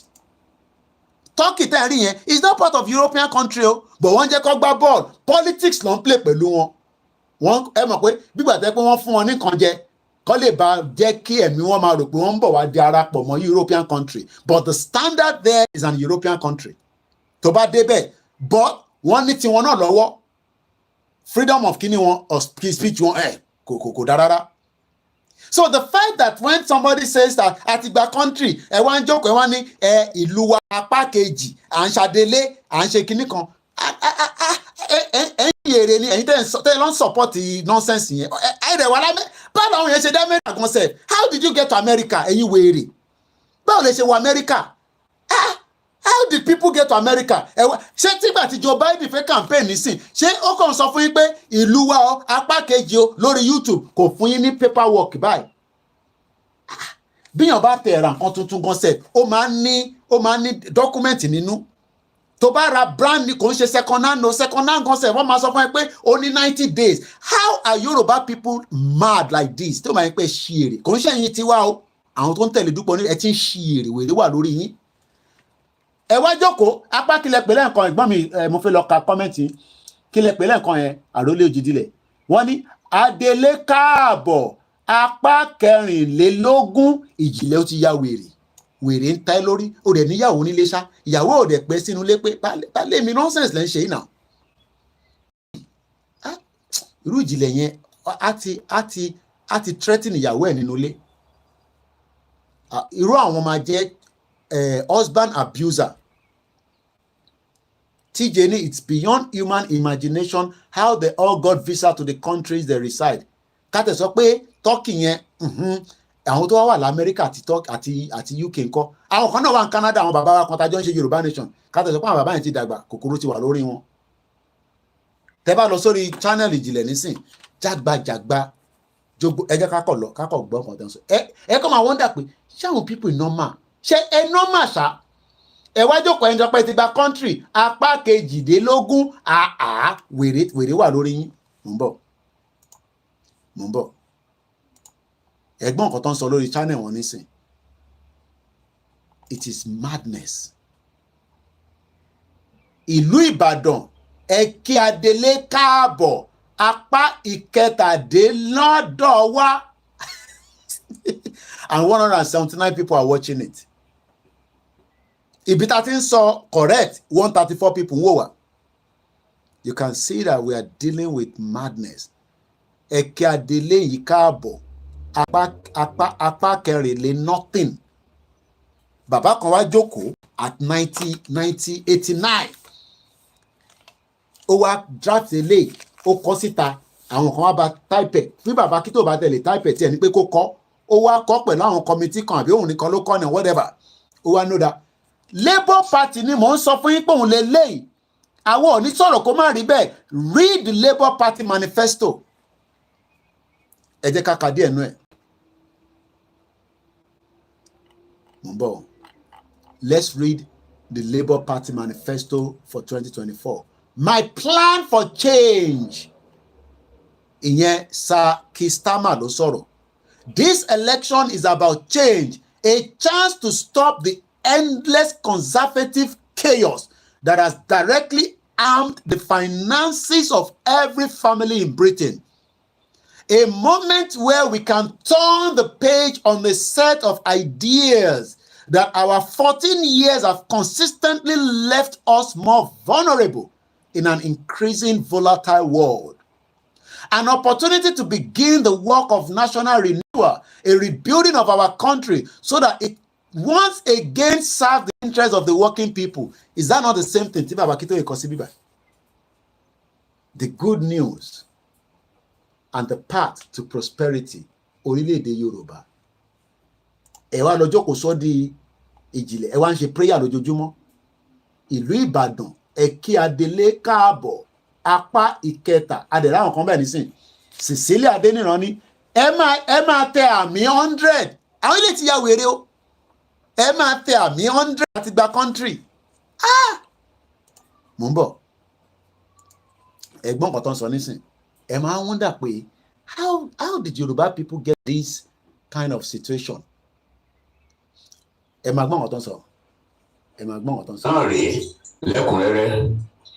Kọ̀rọ̀rọ̀ sí oúnjẹ tí òyìnbó fi fẹ́ pa ènìyàn dúdú.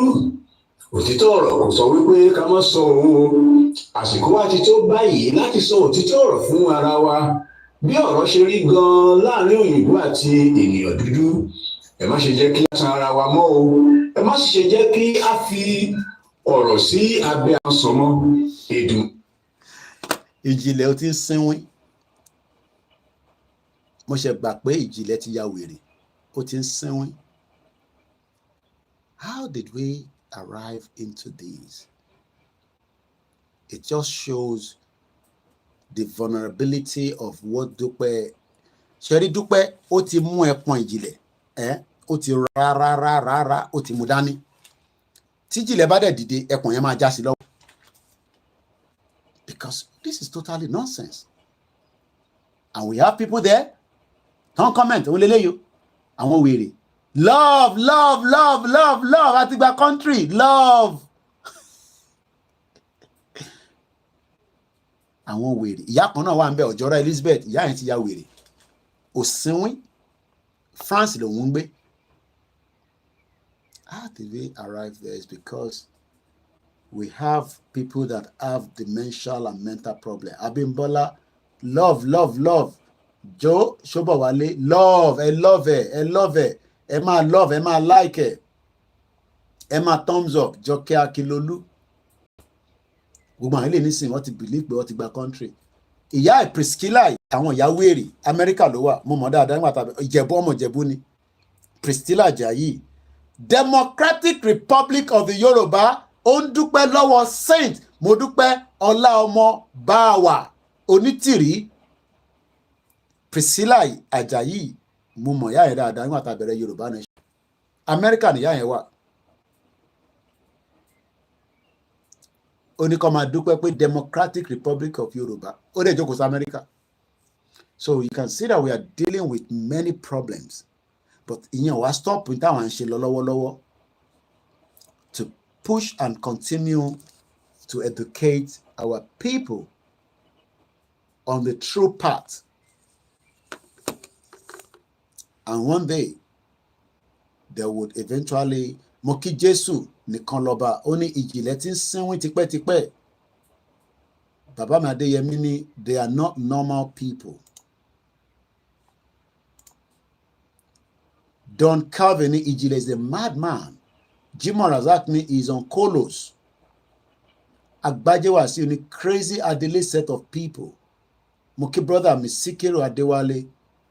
Ó ní Koiki, kudos to you, Baba mi. Many bastard betray Yoruba didn't know that the shit old world are waiting to witness the glory of the world are waiting for our glory, our talent. Láti buyọ. Tokyo_770. Those Yoruba that listen to them need mental health checkup. Àwọn dancing. We're talking about. I just told you about the brief of what manifesto. It's almost the same thing ní Babako. 95 page. Ibi tá a ṣì dé so far, òun ni ibi tí a máa make sure pé politics ti wa kò ń ṣe politics. Irú bó ṣe ṣe election UK ni. Ṣé mo wá lọ dìbò níjọ́ Thursday? We went to vote on Thursday at 7 a.m. to 10 p.m. By 5 a.m. in the morning of Friday, we knew who was the next Prime Minister of UK. kò sẹ́ni tó gúnra wọn, kò sẹ́ni tó para wọn. People that are in it, the weather in diaspora is affecting them. How they got into that, Dúpọ̀ Onítìrì, orógùn yẹn ṣe.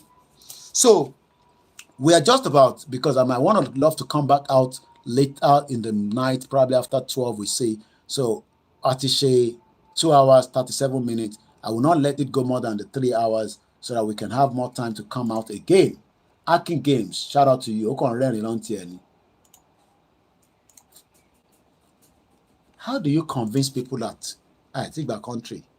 Because if you are telling them, take back country, I must take back country.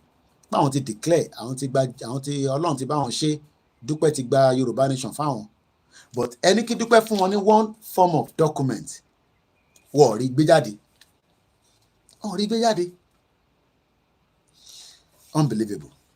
So let me just, before we end this program, in its totality, this manifesto from those of us who are fighting for our sovereign Yoruba nation, àwa tá à ń jìjà pé ká gba Yoruba country, tá wà lẹ́nu ìrìn àjò yẹn, ẹ ṣé gan-an ẹ̀gbọ́n mi Àrólé Odùduwà. Àwa tá à ń gbìyànjú by coming out, èyí tẹ́ ń ra data àtàwọn governors wa tó ń gbọ́ tọkàn sí ẹ̀yà ọmọ ẹ jẹ́ ká túbọ̀ make sure pé a rí owó díẹ̀ gbà lọ́wọ́ Nàìjíríà. Bí wọ́n fẹ́ rówó gbà sí ni, bí wọ́n nísìsiyìí tí Tinubu ti wà níbẹ̀, bóyá wọ́n fẹ́ fi prepare ground, gbogbo tí Tinubu bá lè fi ṣe tá fi lọ, we will be happy. Kò mí pé torí pa disagree pẹ̀lú ẹ̀, if he can push it, kó knock Nàìjíríà délẹ̀.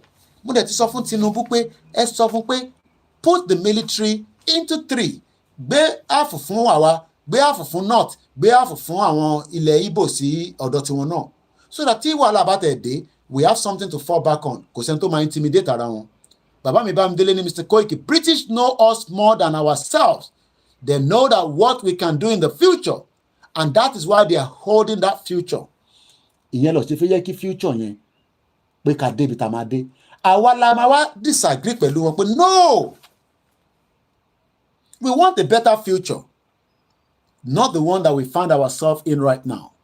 And that is why Baba Akintoye says that we should push sleepless night. Èyí tẹ́ ń ra data, àwa tá à ń ṣe náà lórí ìjókòó back to back. Inú ẹ̀ náà a máa ṣẹ̀fẹ̀, inú ẹ̀ náà a máa serious, inú ẹ̀ náà á dàbí pé àbí Koiki ti fẹ́ bẹ̀rẹ̀ wàhálà ìjà yẹn. Gbogbo ẹ̀ náà ló máa wà ní. Gbogbo nǹkan ló máa wà involved. But one thing we got to say is that nobody can still come out and say Yoruba Nation has brought havoc on our people. Nobody. Ẹni tó bá jáde tó sọ pé ẹ̀yin tá ń ṣe Yoruba Nation yẹn, ẹ̀yin lẹ ń create havoc tó ń bẹ nílẹ̀ Yorùbá lénìí, á jẹ́ pé irọ́ lẹ ń pa. It's because you don't like me personally, or because you do not agree with Igboho, or it's because you don't just prefer that Baba Akintoye ló run it. Some prefer that àwọn làwọn máa run it. I'm not joking. Àwa mọ̀ wọ́n. Àmọ́ bí tó ń kó wa lọ. We know them. Àwọn kan jókòó sí abroad láti bẹ̀rẹ̀ Yoruba Nation. Wọ́n ò tí ì ra ticket pé kó lọlé kó wá bá yín pé ká jọ ṣe Yoruba Nation yẹn. Yes, àwọn tó support kò mí pé tá bá gba country, we will all still be the same. Dennis ní M1 only the final solution. So as I'm wrapping up the program, hopefully Bishop will join us tá bá padà wá lálẹ́, because phone yẹn kò charge dáadáa, máa jẹ́ kó charge kí n tó padà wá lálẹ́ lágbára Ọlọ́run. Let us remain focused and let us not be distracted. Yes, there's so much anger, hungry. Àwọn kan náà fẹ́ jáde, àwọn máa protest against EFCC. Problem tó ń ṣàwá kò ń ṣe EFCC. Àwọn kan náà máa ní Tinubu. Ṣé wọ́n náà tó ní Tinubu must go? Okay, tí Tinubu bá go, ta ló máa wá? Because I'm trying to figure out that when people say Tinubu must go, okay, maybe that will bring that revolution. Tó ń sọ̀rọ̀ lé lórí. Mo fẹ́ wẹ́n tó ń pè mí. Tó bá yẹ pé Bishop now pick it up. But phone yẹn ṣì ń boot. Mo fẹ́ máa sọ pé time báyìí ni máa padà wá, because tí bá lọ padà wá, kẹ́ máa hold me responsible. Tí bá ti padà wá náà ni, ẹni tó bá wo live ẹ máa wò níjọ́ kejì. Ta ló ń pè? Okay, ẹni ẹ̀rẹ́ lè fi dá sí program.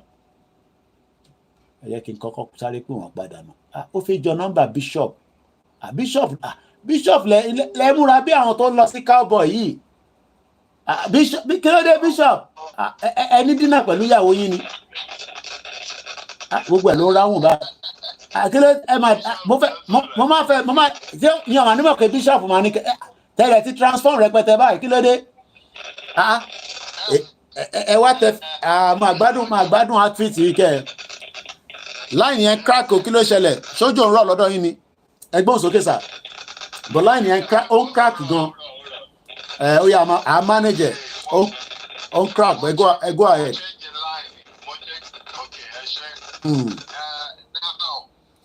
Màá tan speaker yẹn so kó lè bá loud dáadáa so in case tẹ́ ẹ bá gbọ́ mi dáadáa mọ́ speaker ẹ̀yin ẹ máa ṣàṣọ̀rọ̀ lọ mo fẹ́ connect mọ́ speaker. Okay. Now kò sí bá ṣe máa ṣe ebolo tí ò ní rò pẹ́ so bá ṣe máa expect wípé 100% gbogbo àwọn ọmọ Yorùbá orí wọn máa pé Ọlọ́run ò dá wa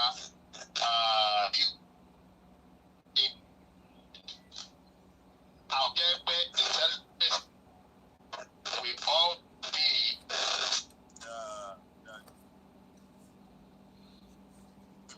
and show others direction. So that is it. That's why from generation to generation family have that genetics of intelligence to rule and lead properly. Kò ṣe àwọn tó ń jọba sí ọ̀tọ̀ tó ń fowó jọba tó ọ̀pọ̀lọpọ̀ pé o. So it was a case system. They call it case system where ìjọba their for rulership, leadership, they train them like that. Right from the time they were born, they instill that discipline into them, not to be selfish, but to always sacrifice for the people. Ìdílé àwọn oníṣòwò àwọn ọ̀pẹ wọn ọ̀pọ̀. That is what they call the word ọ̀pọ̀ because it ọ̀pọ̀ has to do with entrepreneurship or market. Ìdè Yorùbá àtijọ́ ni ẹ̀bádé wà ní ọ̀pọ̀ Èkó, they are talking about Èkó market. Ọ̀pọ̀ Ìjẹ̀bú market. So ọ̀pọ̀ has to do with market or entrepreneurship. But it is from that word they borrow and call a dirty person Oppo. They are trying to be euphemistic. The line is not very clear. They are trying to be euphemistic because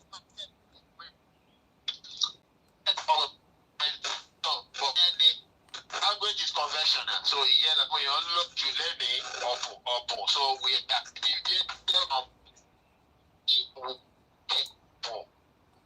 taking the word of as dirty because marketing is always dirty. And that's what the Bible be at one Ìjẹ̀ṣà. One kilo Ìjẹ̀ṣà òṣèré onílẹ̀ odò ọmọ ọ̀gbẹ̀mí wá ní ọ̀pọ̀ ọjà ọ̀pàṣẹ ọwọ́jà.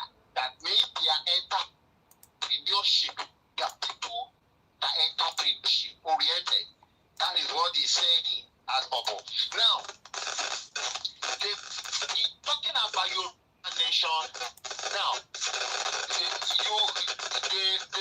the government that suppress you economically, suppress you emotionally, suppress you even mentally. In education, they destroy everything. Now, that government cannot also suppress and take your voice. That you cannot speak. That means you are dead corpse. If you cannot speak,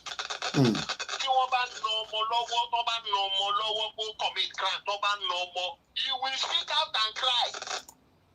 So for you to be training the child and block the mouth of the child not to cry, it means that you are turning a corpse. He's not responding to the stimulus. He's dead. So the people living in Nigeria, it's not that they are insensitive, they are ignorant people. It's a set of level of people that are ignorant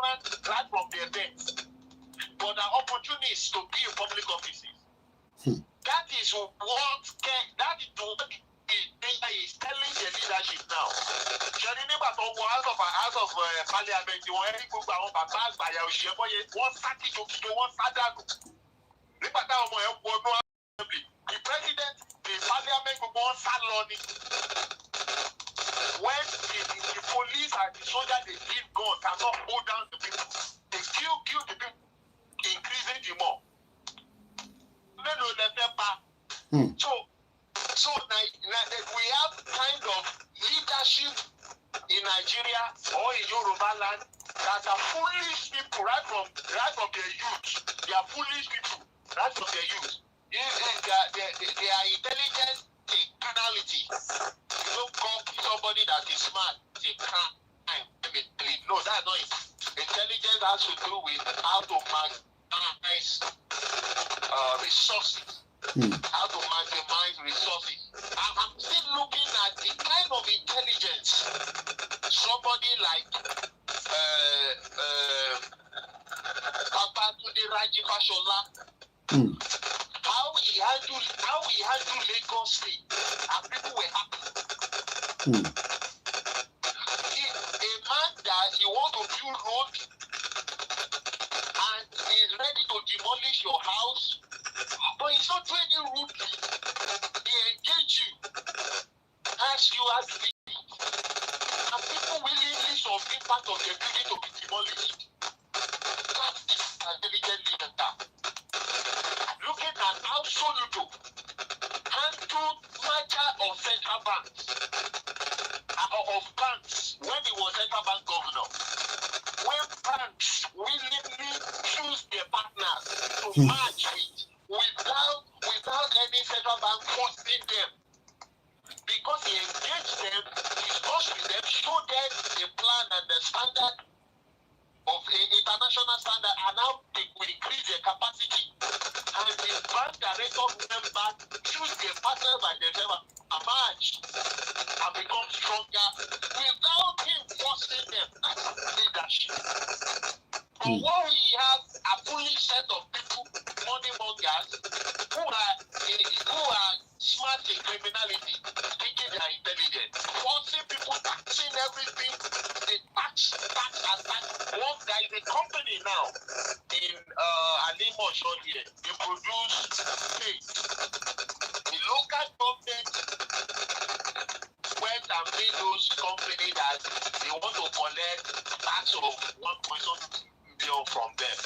Those ones said that if that's the case, they are no more producing. So they release all the staff and then they should go away. They are closing up.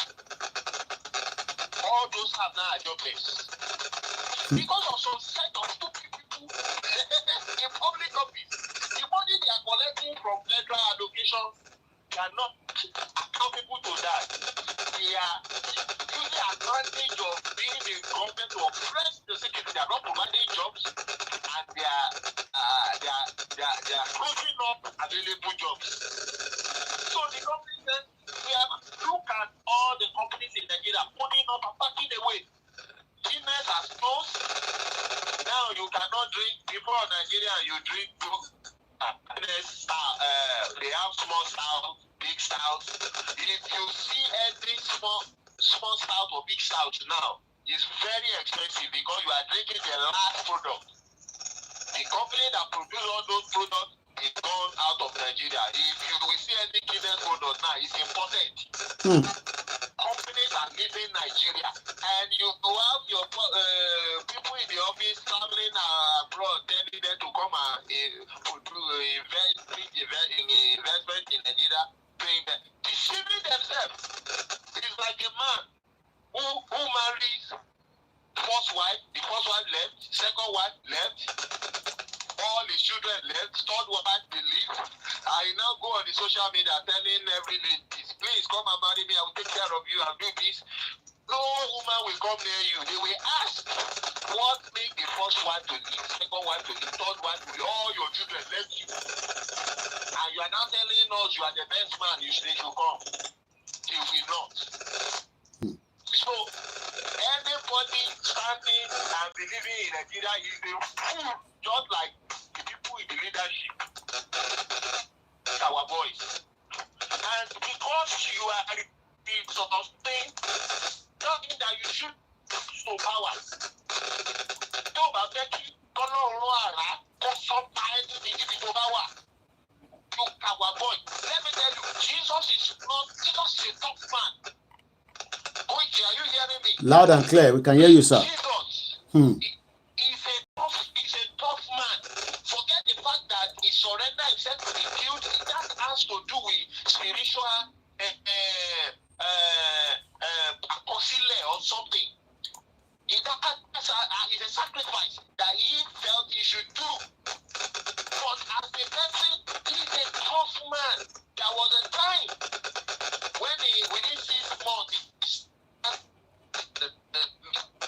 and somebody came to meet him where he was sitting down with me. And then, sir, Rabbi, please, you have to leave Judea now and head to another place. The King Herod is looking to take away your life. That the people, you have hijacked the people away from the government to yourself. Do you know what Jesus told him? We're listening. Jesus said, go and tell that fox that I'm here today healing. The first day, raising the dead. The second day, performing miracle. And on the third day, I will perfect it. Jesus said, go and tell the fox. He is calling the king a fox. I mean, the person that talks like that is not a coward. That's Jesus. So don't say a religious person shouldn't talk like that. You are mad. You are mad because you edited on the show. Benny. You have nothing to fear. If the Bible said the righteous man is as bold as a lion. Where is your boldness? If not that you have lost your stand in the presence of God.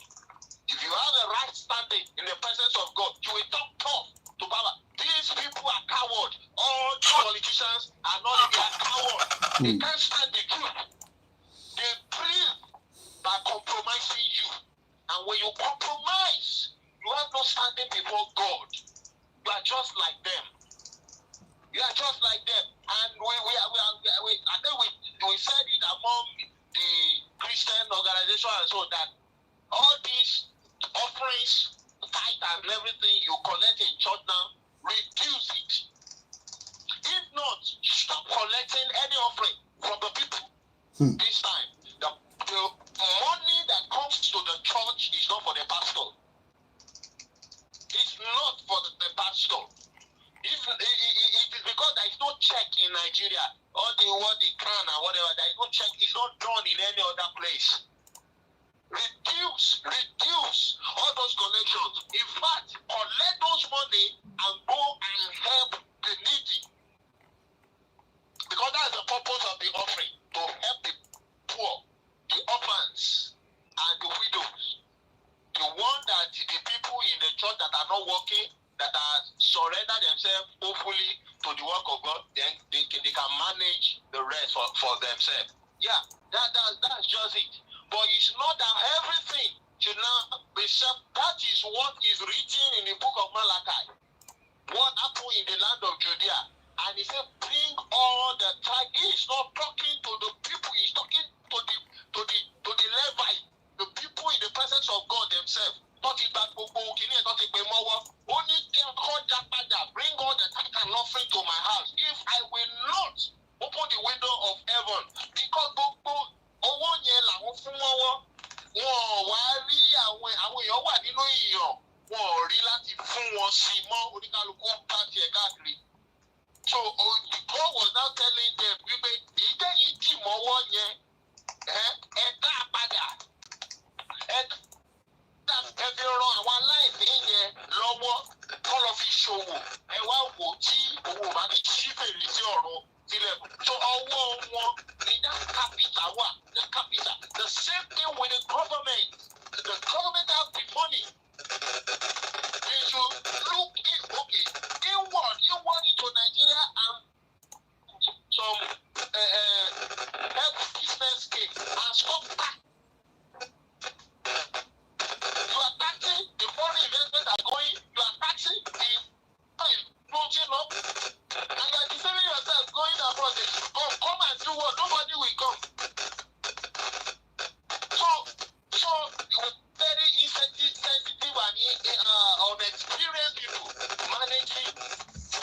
affairs of Nigeria, and see, they have a lot of ways to make money. Like Niara at all. They have business and they call it profit. And it's not that Nigerians or Yoruba people are down that they can't make money. But Jesus is the one that tied their hand that you can't do it. No, you can't do it. Go around, you will see everywhere.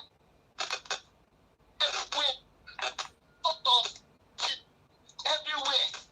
Local government, even that they don't have any resources. Look and decide that we want Koiki to manage local government that want to be doing refuge management business and go and put money and buy those vehicles, go and get a site for recycling or burning or whatever. And every house always have refuge to dispose. And employ a lot of investors who want to be driving logistics, refuse packing. And have agreement with them, every houses will be paying per month to this refuse. Money will be coming for those local government that the jobs, and the local government will be making revenue without, do you know any areas, city, under one particular government in Lagos, not to even talk of other states that's very big. And not to talk of Lagos state that's slightly populated. With markets, they have refuse problem. That's why they are crying now, cholera is affecting them. Cholera will kill them because they are drunk. See, God knows how to regulate ecosystem.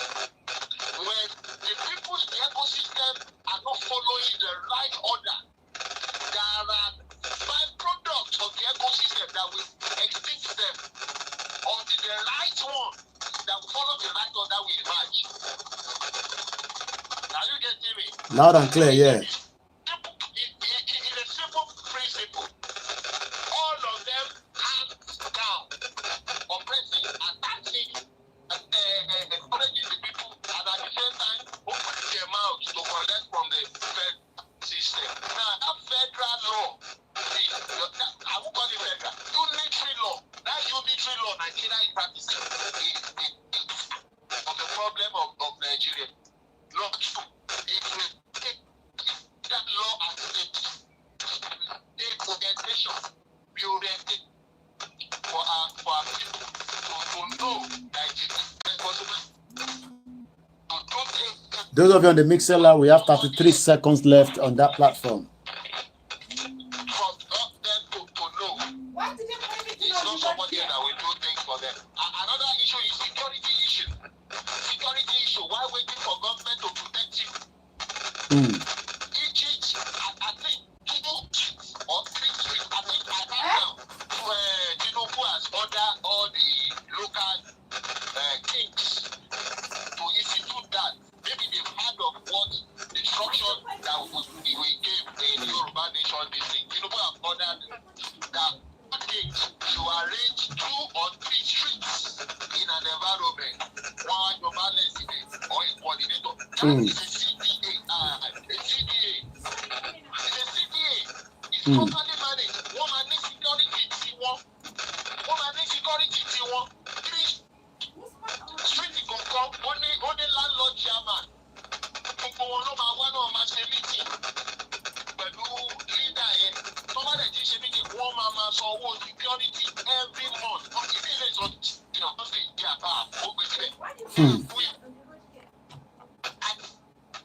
Security for 1 street, 2 in the morning, 2 in the night. Honestly, they were well. In Lagos, they took it. So, security is weapon. It's not good. It's not this thing. Simple. It's simple logistics.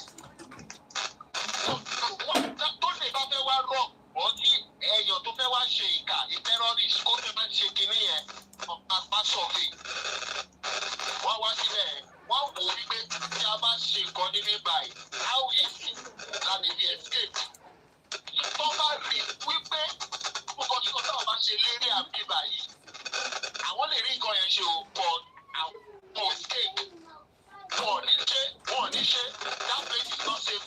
They are doing it and going away because they came and saw loopholes everywhere. And they work out how they will do the above and where they will take an escape. And all the issue one love it. So you don't have to with government. You have to defend yourself, organize yourself, and make yourself security. All the landlord issue street and will go and treat the commander once again out of exit of entry of the But I thought the security of a country should be from the state, not even the citizen. Now, in Nigeria doesn't care about Nigeria. Do you know how big? Imagine Daruko and won't become Yoruba State. There was a place Lagos State don't show up on.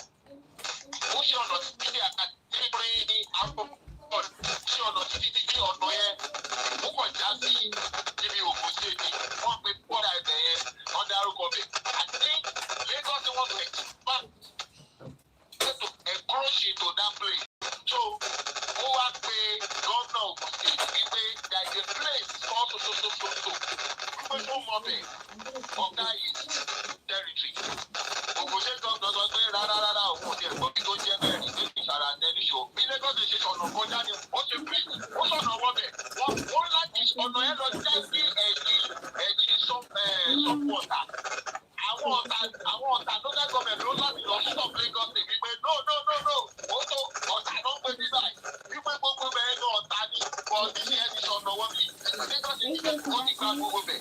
See that you government, these people in government are not intelligent and serious people like that.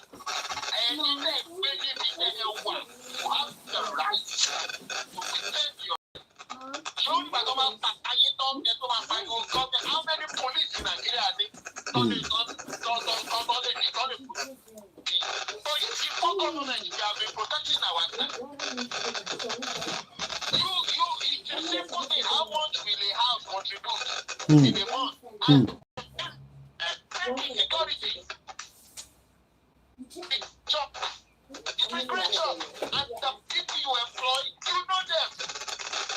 Not some bring they'll be giving intelligence to our tomorrow.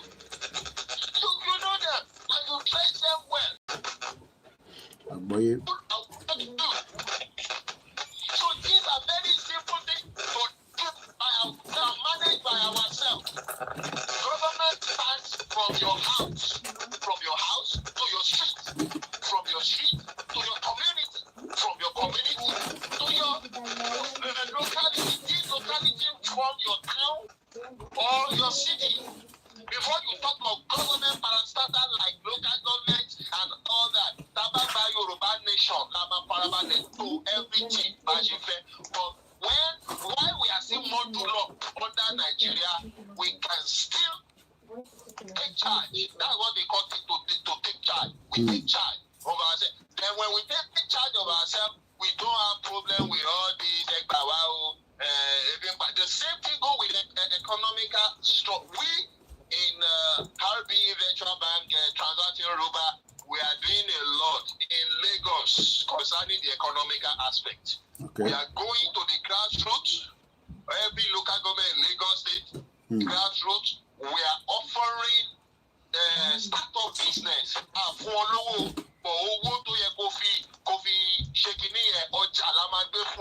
Okay. We can get our Indomie, noodles, spaghetti. Yeah.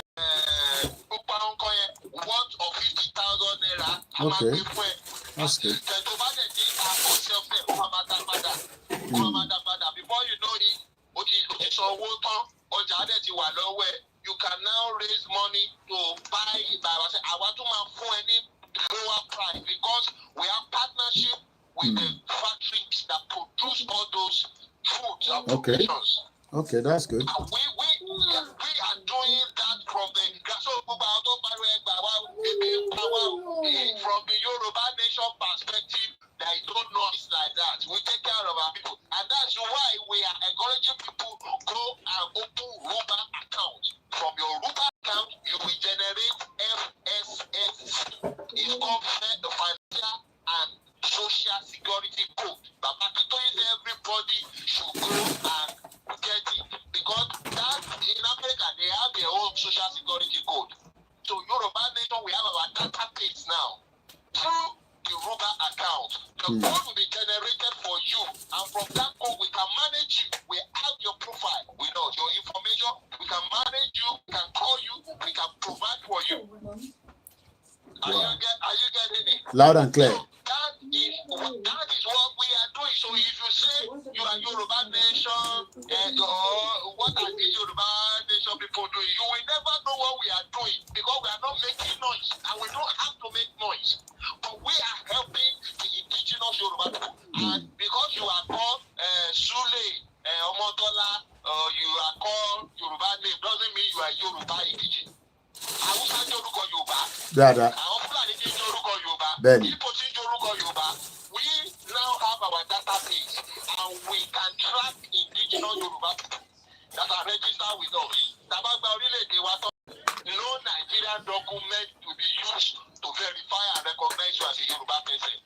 You can only use FSSC, because Yoruba Nation has a certificate to be given to you.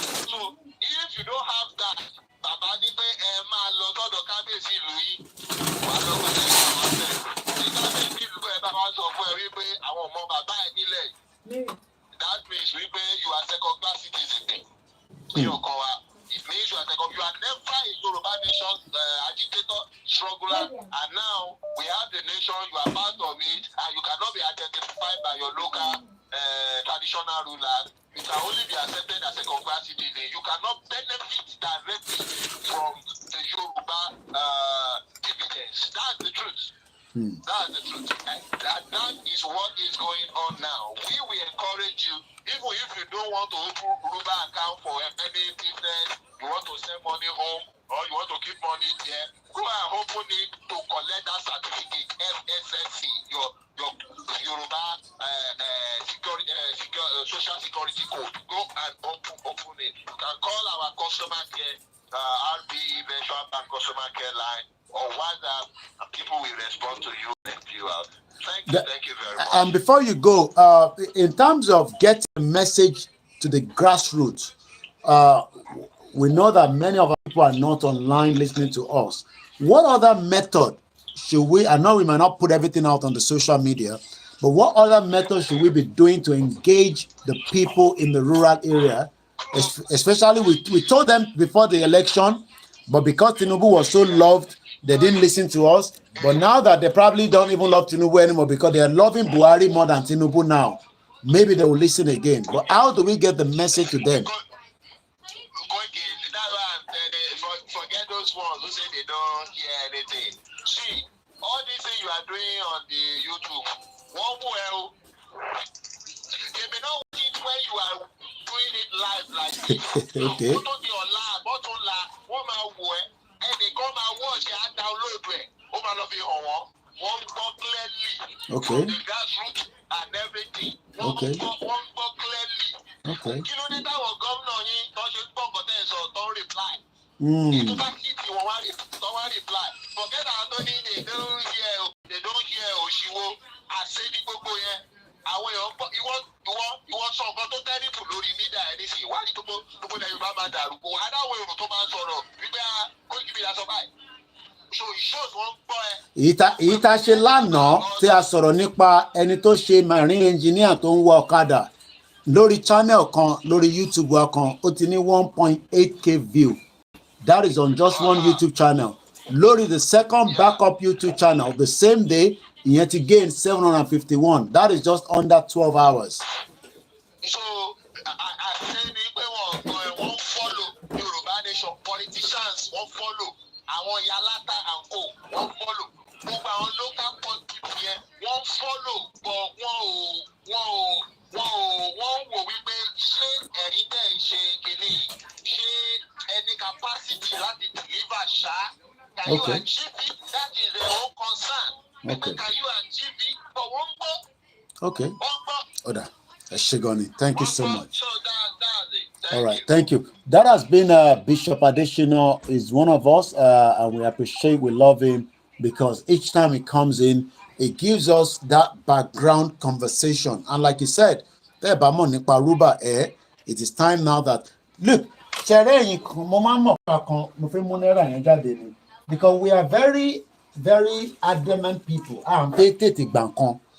Tó bá jẹ́ pé Mark Zuckerberg àbí kí lẹ́ ń pè Facebook ló jáde nísìn tó ní ẹ lọ máa open account kan tóun tún ṣẹ̀ ṣí nísìnyí o gbogbo ara máa dà lọ síbẹ̀ bọ́ ẹ mọ̀ pé jọlọ́jà wà ṣorí owó yìí owó tẹ̀ ń rí ẹ ó mọ̀ pé pounds ti di léde nísìn 1,910 naira ní £1 so £1 nísìn ṣé mo ní £1 ní bíbá mo tiẹ̀ ti mọ̀ọ́mọ̀ tọ́jú £1 kan because ẹlòmíràn mọ bí £1 ṣe rí máa fi wọ̀nyí ní sìn mọ́ ń bọ̀ òkè náà pé ní wọ́lẹ́tì ló máa wà mọ́ ń bọ̀ ìpè Koiki oní £1 mo gbọ́dọ̀ mú ìṣe àgbàlagbà gbọ́dọ̀ ní £1 lọ́wọ́ ṣé £1 yìí nísìn £1 yìí ní sùúrù má sá lọ owó tẹ̀ ń wò yìí orí ìyá Ṣàlí ló ṣì wà ń bẹ̀ láìpẹ́ a máa yọ orí yẹn kúrò because ìyá Ṣàlí ti kú nísìn bàbá Ṣàlí ló wà ń bẹ̀ àbọ̀mọ Ṣàlí owó yìí nísìn 1,500 lélẹ̀ mo sì nídìí ok màá ní kọ́ bá mi mo nídìí náírà kọ́ bá mi láti kó náírà díẹ̀ sí wa because náírà tí mò ń lò fi ṣe program kò wà enough tó so màá ní kọ́ bá mi ṣẹ́ náírà kékèké tó bá ń bọ̀.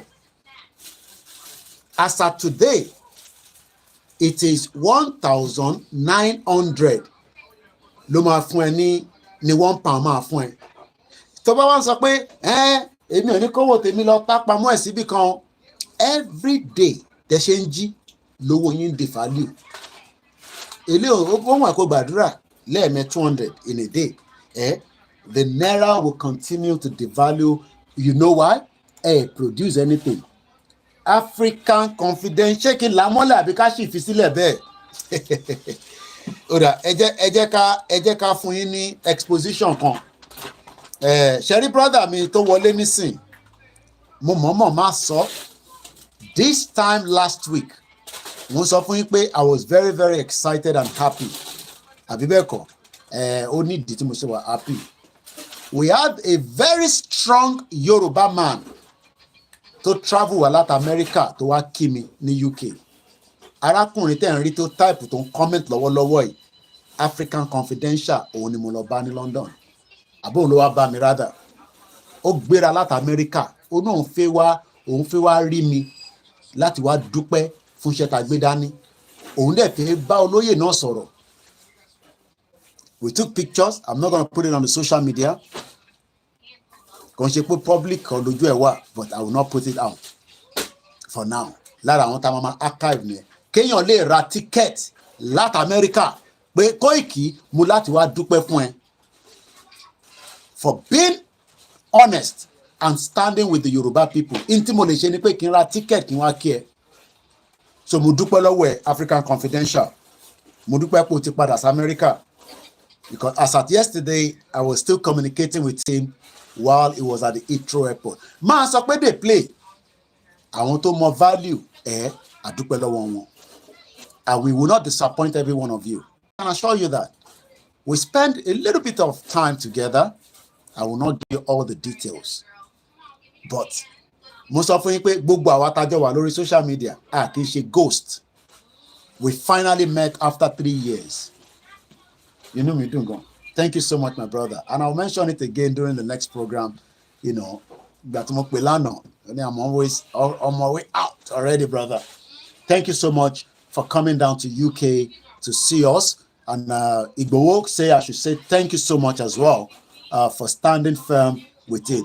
Bí ẹ dákó sọ̀rọ̀ Igbo anyhow lórí Twitter. Ilé òkò wá sórí YouTube mọ́, Twitter lòun jókòó sí. Tó bá sọ̀rọ̀ Igbo anyhow, it will come after you. Because you have not been able to convince him pé o lè ṣe ntí Igboho ṣe.